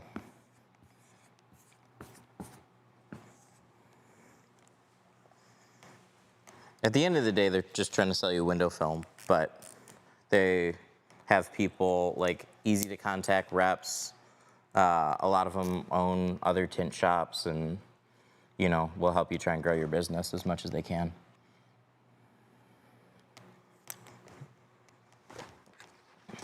Angel with a 5. Thank you, I appreciate that. When you cut on tape, where do you aim for? Generally the center, but because this is an Audi, I'm going as close to the edge of the dots as I can. On this one, I just don't have much space. So there just really isn't much room.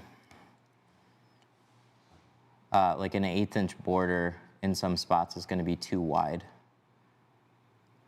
So I'm gonna try and trim this for like slightly larger than exact.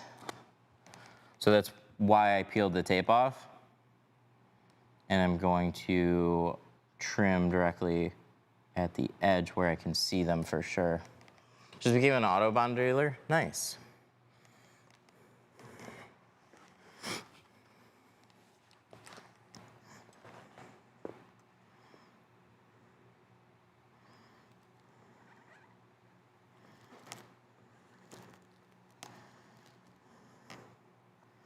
So like anywhere that's a little wide, I'm trying to trim that up and go like exactly on the edge of these dots.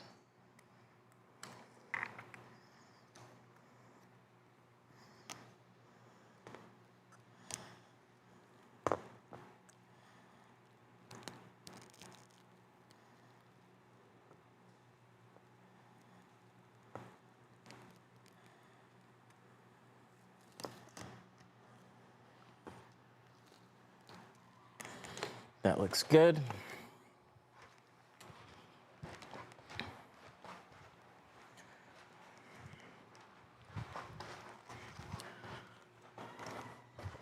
With the tint business, there's a lot of successful tint businesses. But just like anything, business is brutal. So just because you know how to tint doesn't mean it's easy to do a tint business. You have other people in it that are trying to take away your business.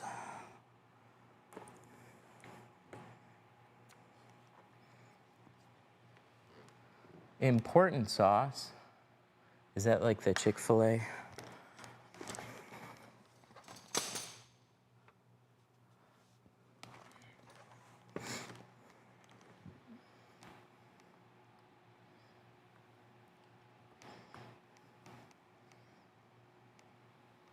If business was easy, everybody would be doing it. I don't know. There's some really dumb people.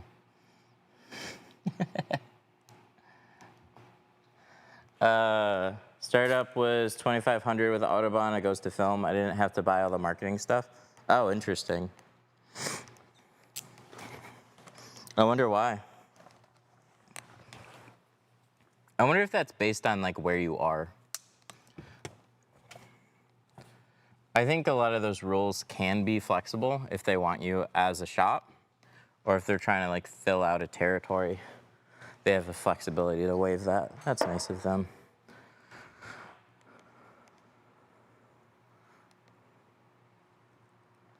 It's like a gel for tint. They claim to be pushed out and dirt. Yeah, I'm memeing. Yep, I've seen it. It's cool. I like the idea. It's like what we do with tape on the side seals. I guess I'm a little bit surprised to see it catch on the way that it did. It's cool though.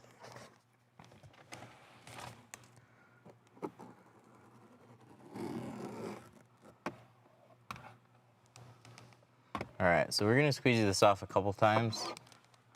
I'm gonna wipe around the mirror and everything. That included all my marketing. What's their marketing do? Like, what do they actually give you, or what do they do with it?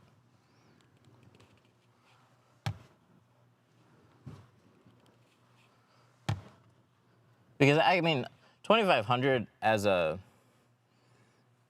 buy-in for film, dude, I'll spend over that just trying to get the shades and percentages and types that you need if you're really trying to, you know, stock up. I mean, when I'm trying to reorder Apex, I'll spend over 2,500 bucks.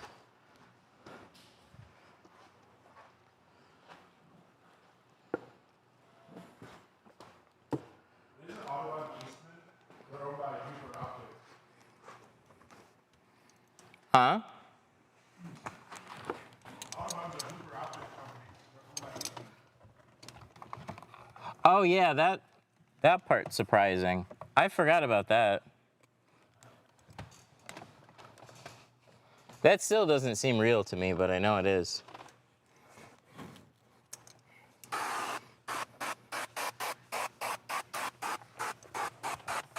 Oh, pamphlets and stuff? Oh, I gotcha.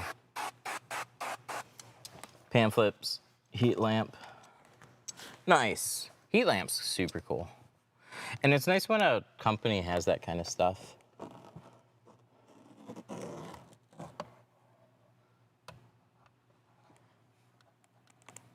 So Mark just said, I forgot about this.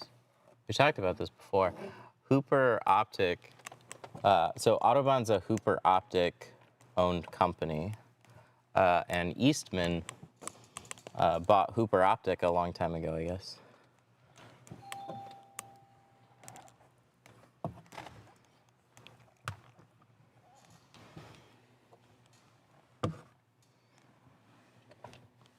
You know, And I think, I don't want to say too much. I know Autobahn is owned by one brother, and I forgot who the competing company was, but they own another major window film company. And they basically were fighting. That sounds right. Like, the whole reason I think Autobahn got formed was because they got in some argument. And they split up, and they went on to create Autobahn, and yep. Something. Cheesesteak factory and BJ's Brew House. Oh, really? Yeah, No shit. BJ's Brew House is same shop, same company, but Oh, wow. Yep, I did not know that. Expel? Oh, it is. I didn't want to say and be wrong on that one. So Expel and Autobahn are basically like family feud. I did not know that.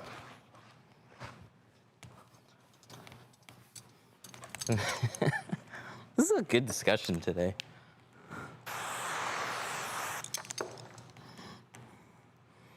Good, that makes me like Autobahn more, because I don't really care for it. So.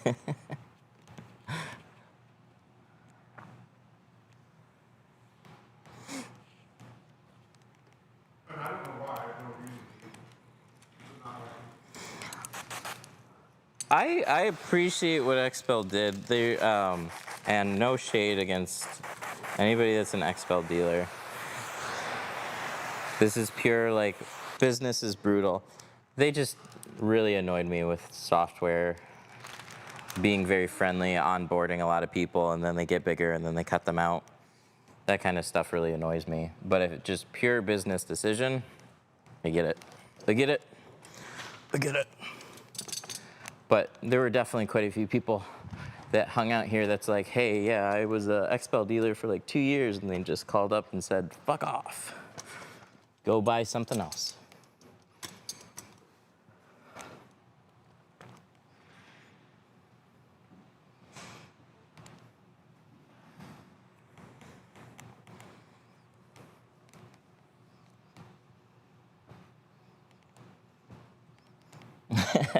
Had my windows done on Saturday. When can I open them? You want to ask the shop that tinted your windows, but generally, with like hot weather, couple days, cooler fall weather, like 3, 4, or 5 days. Just want to give them a chance to dry out a little bit.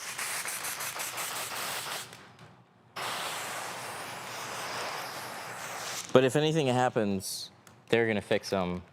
So you want to make sure you're following whatever they say. Expel is undercutting people and going around dealers too. Going around dealers, from what I hear, they did me dirty too, so I joined Dark Side with Team Autobahn. Dude, they made a lot of moves that are just competing against their own dealers, and they'll sell it as, oh, this is great for dealers because it builds awareness. They're publicly traded. They're trying to sell as much window film as possible. And so they're to the point where they have so many dealers, and I feel like they just have to keep squeezing their dealers. Because when you have territories, you can only pull in so many, one client per X amount of space. And if you filled out all those spaces, how else are you going to keep growing? Other products, other services, and also raising your prices on the dealers. And being very, so it's like that's where there's just some things that I'm not a fan of.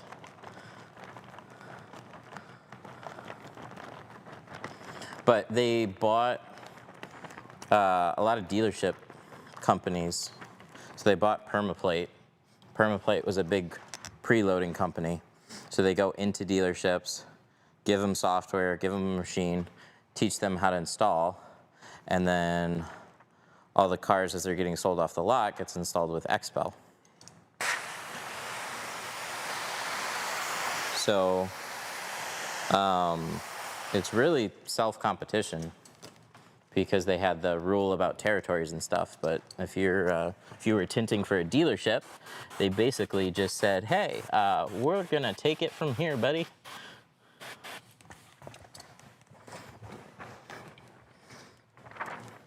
But it does sell a lot of rolls.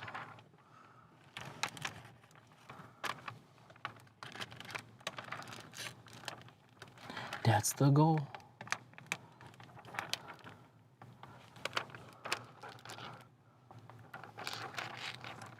I have a dealership that uses Expo. Yeah, that would be under that program.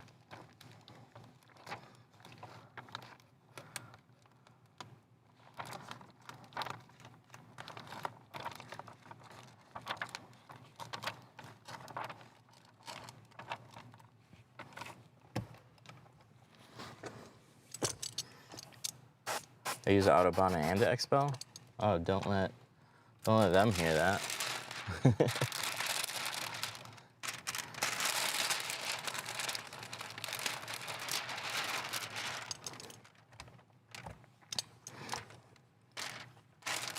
Oh yeah, I forgot. Yep. Then they signed up with Tint World. Mm-hmm.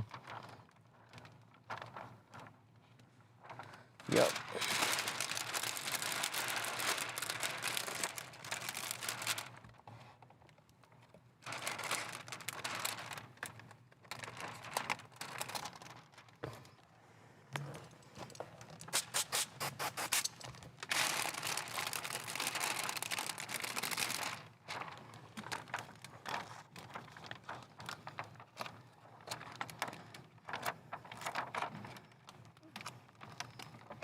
All right, let's go around this mirror.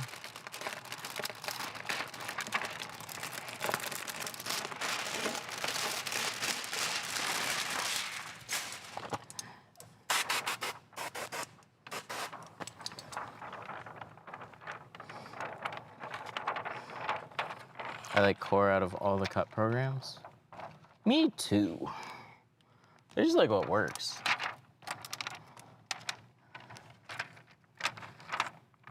DAP is second. Oh, interesting. So this is before I had tried Core, and it was really like still pretty new.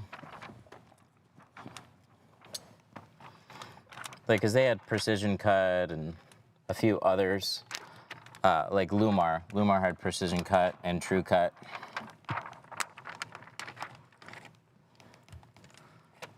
There we go. You know what I mean? I just don't have much space on the sides. So I'm getting it as close.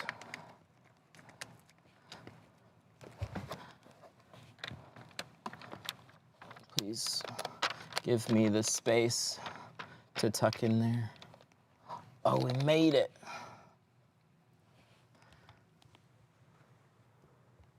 What was that about cuts? DAP is second. Sorry, there's trying to read. Disruptive is coming along well. Yeah, that's an interesting one. So that's cuts,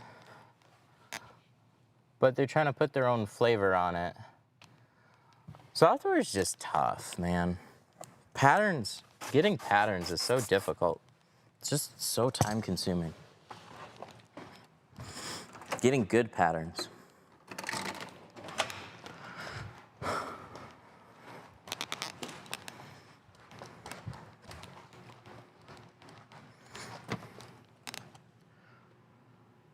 So you see like this spot right here, see how that pinches there? That's cause of that. So I'm just taking my time and trying to pull some of this back a little bit, free up what I gotta do just to give me a smidge more space.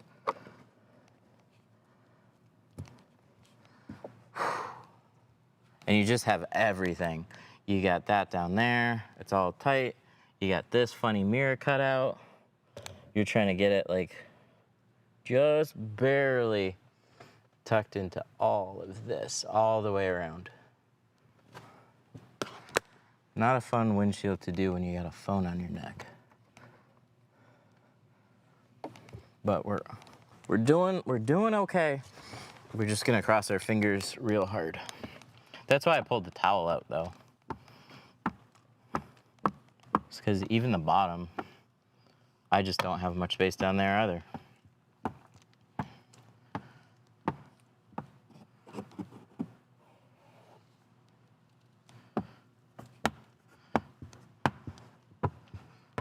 If they just gave me a smidge more bit of room all the way around, we would have had this windshield done already.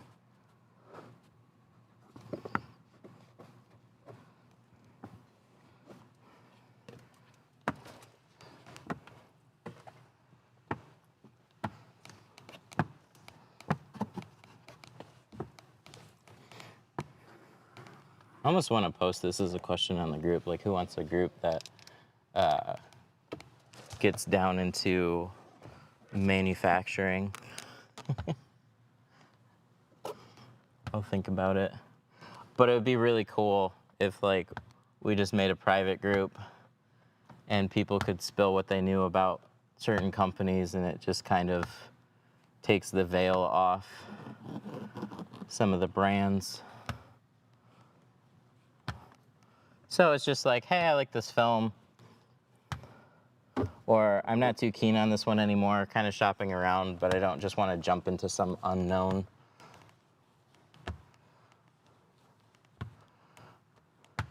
What tool is that? That is our Slim Sweep.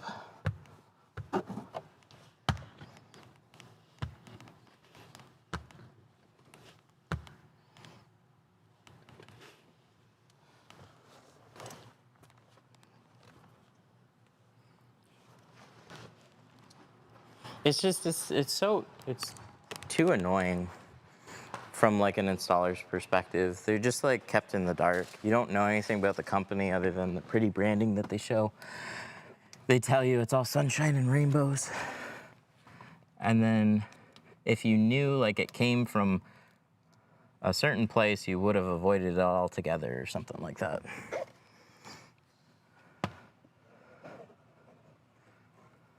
But sometimes you have a bad experience, you hop brands, and then realize you bought film from the same manufacturer, and you didn't even know it was just wrapped in a different bow.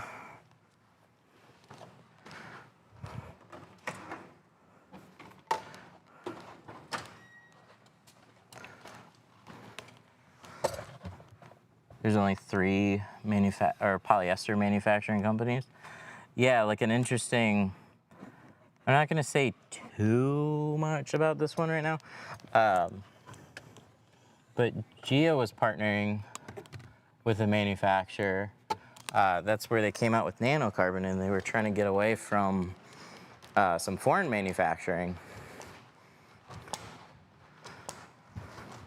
But then they found out that 75% of the product that claimed to be more American than it was actually still tariffable.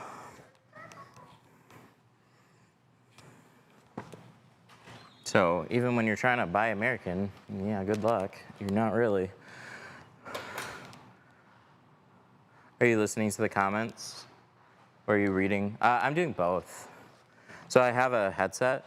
So every chat message that comes through gets read to me on my headset. And when I'm talking, I kind of talk over them. So I'll go back and read some of them.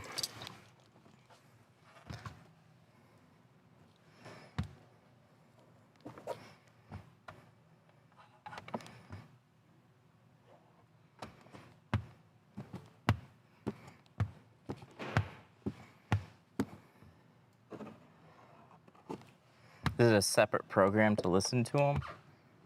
Yeah, the platforms themselves don't do that. And it was really tough. For a long time, there wasn't one, and I can't believe this one actually works as well as it does. But I'm using one now that can lump a bunch of platforms together. So that's where we got all the TikToks and YouTubes.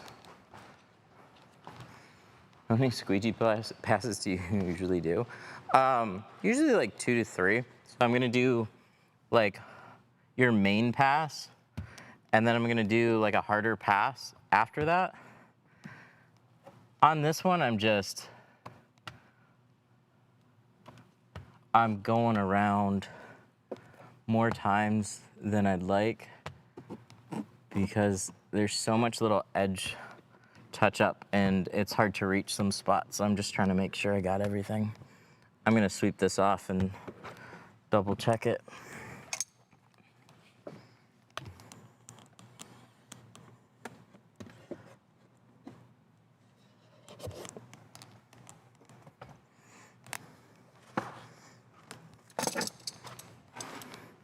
Should make like a master list. Oh, that'd be cool. And you could just join the group and see like a master list of like all we know.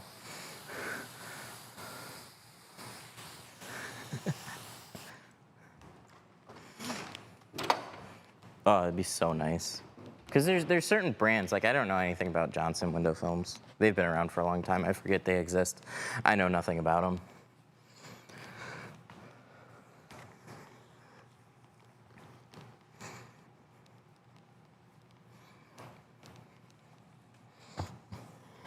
Oh yeah, we're giving it a good scrub down.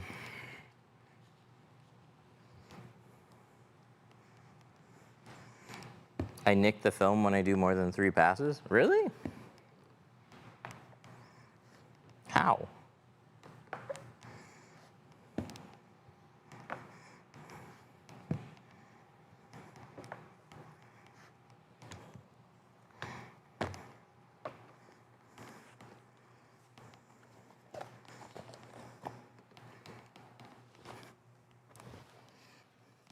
It should be like an anonymous. It probably should be a complete anonymous group.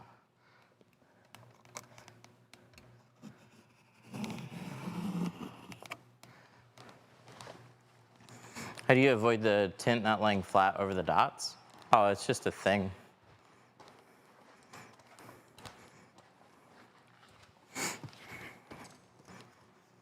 You might be squeegeeing too hard. I use the hybrid. Sounds like it. Try the newer Blue Max. I can push out a little bit more water with it. And it seems to work super evenly too. There's times with like the hybrid that I feel like in the lower, harder to reach areas where I can still hit it.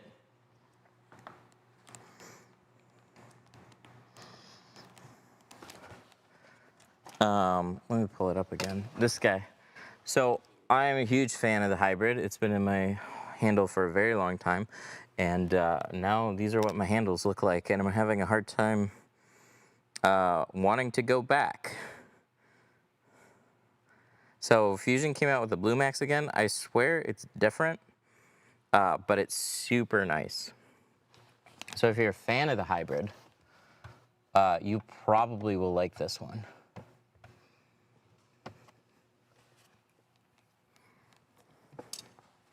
Usually go to a competition. Yeah, I wanted to make it out to one of the events. I thought it was gonna go out to, or I might be able to go out to SEMA, but we have an overlapping trip now. But Tinner Battles is coming up in January. I just wanna swing by and hang out for a while.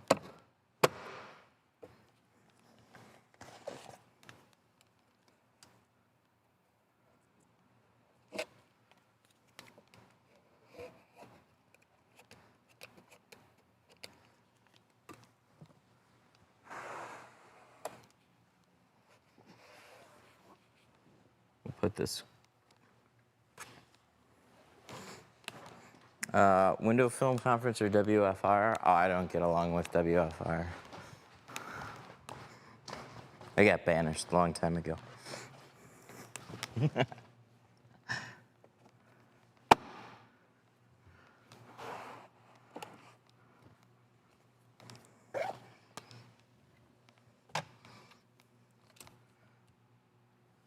Should I get the GoPro 9? Oh no, GoPro 9's like way old now. It like legitimately looks old now.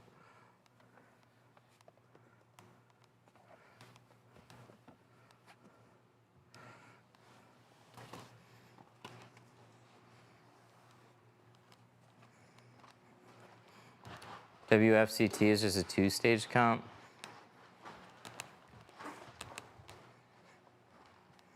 Oh yeah, like Windows Home Conference, they got too many corporate people. Like it's been around for a long time, and they just haven't really.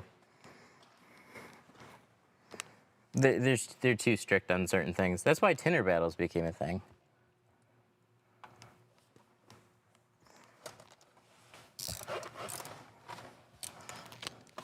I don't really. Competing would be fun. I just don't want to have to bring all my shit. And like it just takes a lot of time waiting for like your spot and stuff. And it's more stressful than I'd like to admit it is.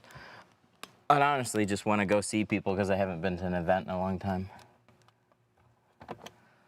But I've competed. It was really easy to compete at the Indiana one when they actually came up this high. But yeah, the amount of rules is stupid.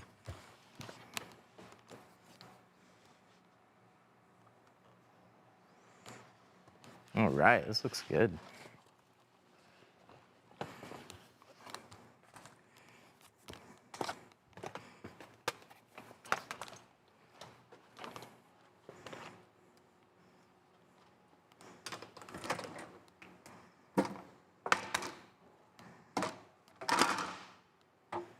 "20 minutes to tint 2 roll-ups is a good challenge." Oh yeah, for sure. I was surprised when one of them was like 20 minutes for one window. It's like, good God, really? At a competition, they give you 20 minutes? At the time, I wasn't even given 20 minutes where I was tinting. It's like, bro, I got like 30 minutes to finish too. That was WFR, gotcha. Yeah, that's solid. I think they probably run their events great. Ish. I don't know. There's some random drama that came back up again. I'm never gonna be at one of those events. Not there specifically.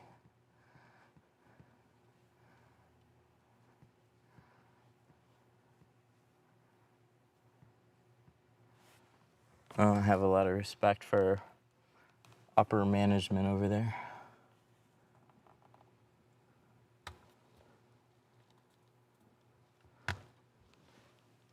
That's because they did some shitty stuff years ago.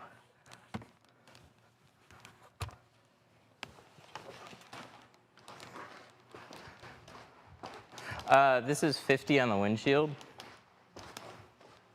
and 35 on the front doors.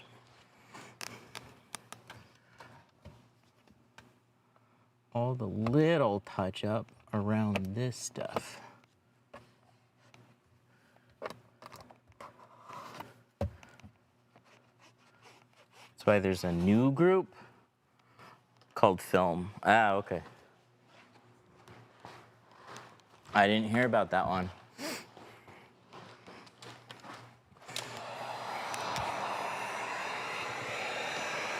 Dude, I don't know what it is, but like, I got a good idea of what it's like. You wonder like, why are real world politics so complicated?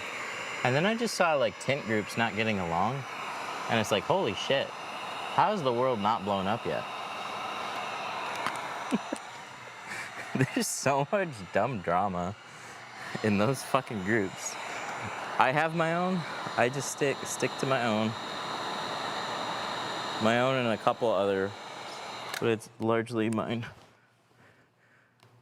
Dude, it was wild. Freaking years ago. It was so dumb. I couldn't believe some of the shit that was happening. It was just like people were getting kicked out. Like, what was it? I want to say 2016, 2017. It was just like hot, stupid drama, left and right. It's like, group was growing, things were cool. And then all of a sudden they wanted to put some like crazy sponsorship crackdown. Everybody's getting kicked out, getting hit up for money. Other people that were moderators were just getting told to go fuck themselves. Like, bridges were burned.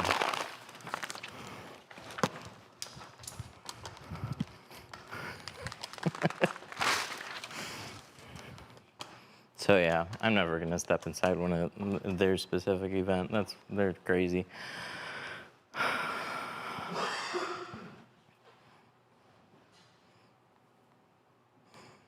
Best part is I was a part of WFR. I'm no longer in the backdoor groups.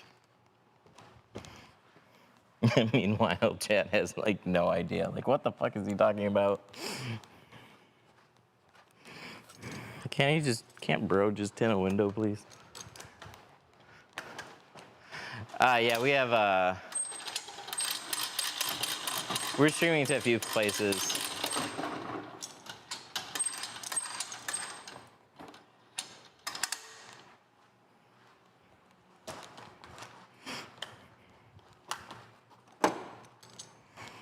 I don't participate much anymore. Like you said, I have my own shit to worry about.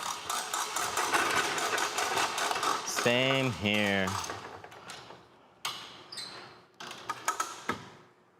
Some people just have a feeling that they, I don't know, I'd hear this phrase where it's like, oh, we're gonna take over the industry. And it's like, bro, what does that even mean?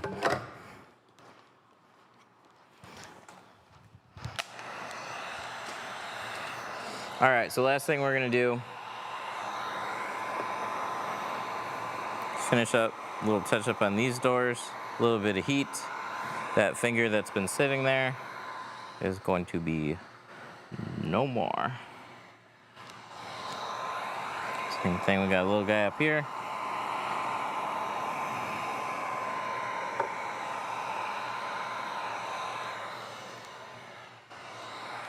Are you open on Sundays? Oh, customer just asked, are you open on Sundays?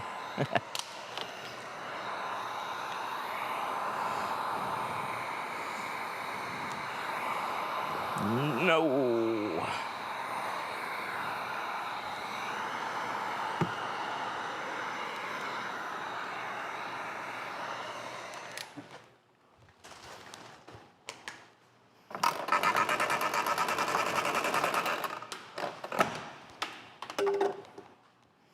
All right, this one is probably gonna be a little bit more wiping down, but this one is all set. 50 on the windshield. It's mainly like little drips and making sure that, because I have no space on the sides, that any of those little fingers that might pop up are completely gone. You see how nice that all turned out? Woof. Super fun.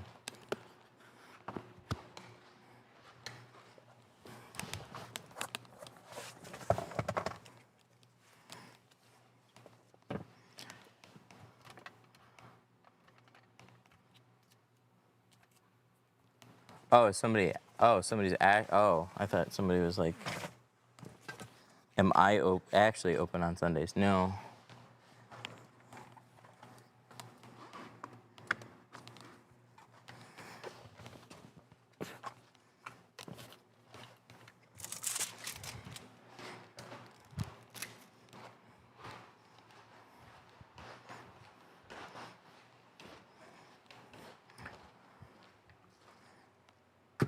Oh, we got people asking stuff. Oh, are you using Restream? Jeremy Dafus, are you using Restream? Yes. I was using it for a long time, stopped for a while, and now we're back to using it. It's just, it does that unless I refresh, but it's still streaming just fine. See, it's working. So for a minute there, and the connection is still funny on like how this actually works. But TikTok was always this like walled off garden. And you needed like a special stream key, and you'd have to constantly refresh it in order to stream on YouTube and TikTok. They have worked their magic, and Restream somehow now has the only easy connection that I've been able to find that goes directly to TikTok without actually just streaming right on your phone. But it doesn't pull chat. But it makes it easy to get started. So I take this camera, I go to OBS, and then I go to, from OBS out to an RTMP Restream address, or log into my Restream account, and then that goes out to all the platforms.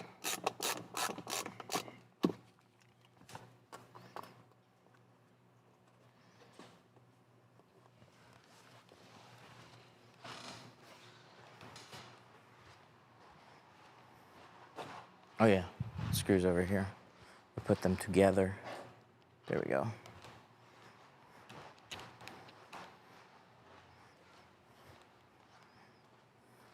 Did you get rid of the sheet that you had above? Yeah, when we went under construction last year, we took it down and we just never put it back up.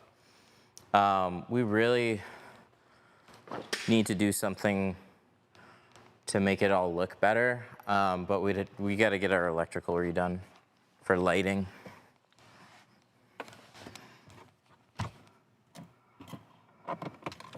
But a white ceiling, I think, helps more than a dark ceiling.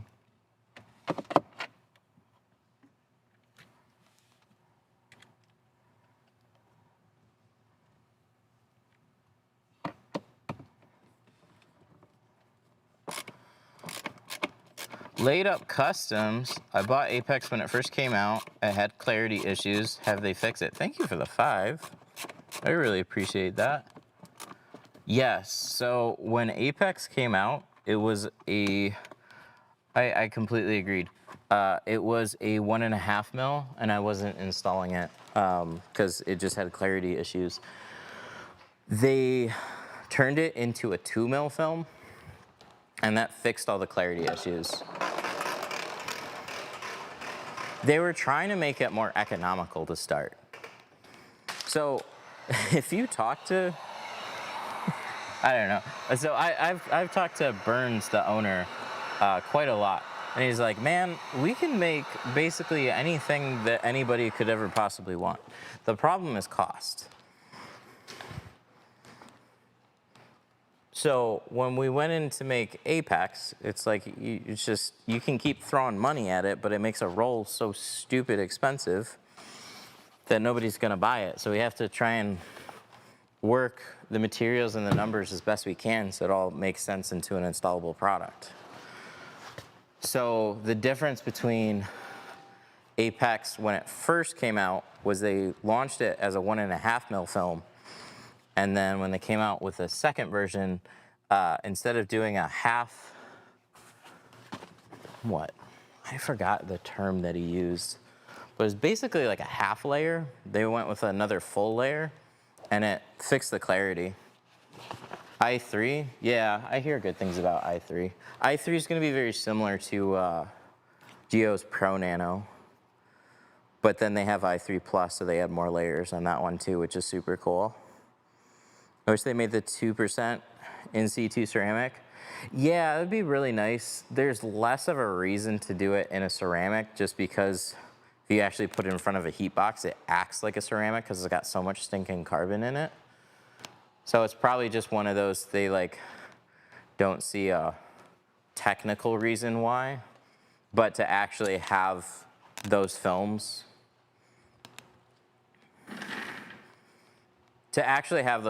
like side by side on demo boards would be cool and available to install. i3 Plus isn't worth it to me. Not when you do the numbers. I haven't seen it in person, so and like put it in front of a heat box, so I don't actually know, but I've seen the materials for it. I like so what's been nice about having Apex is like we literally sell it as a multi-layer ceramic.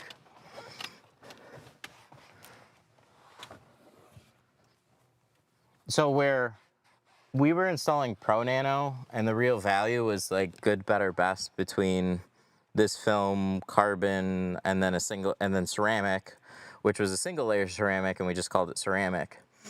But when we pulled in Apex, it was hard to describe what a super ceramic is. It just blocks more heat. But we just say it's got 2 layers of ceramic in it. And it helps a customer really easily understand, like, oh, okay, it's got 2 layers. And then we show them still the heat box, let them feel the difference. But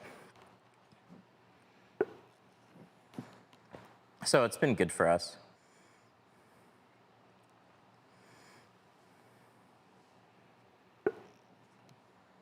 6% IER, 2% TSER. Oh yeah, that's definitely not much of a difference. But nobody cares. You just say it's got more layers. Then you sell it at a premium. It's more layers. See, that's what I love about it too. It's like everybody was talking about carbon and ceramic, and then you're like, well, okay, how many layers does your ceramic have? I know like i3 Plus has what, like 4 layers or something like that. 1 o'clock, oh my God. All right, I gotta take off. Thank y'all for hanging out today. I appreciate you.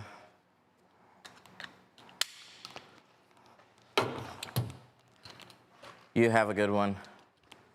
We'll be back soon with another one. Bye.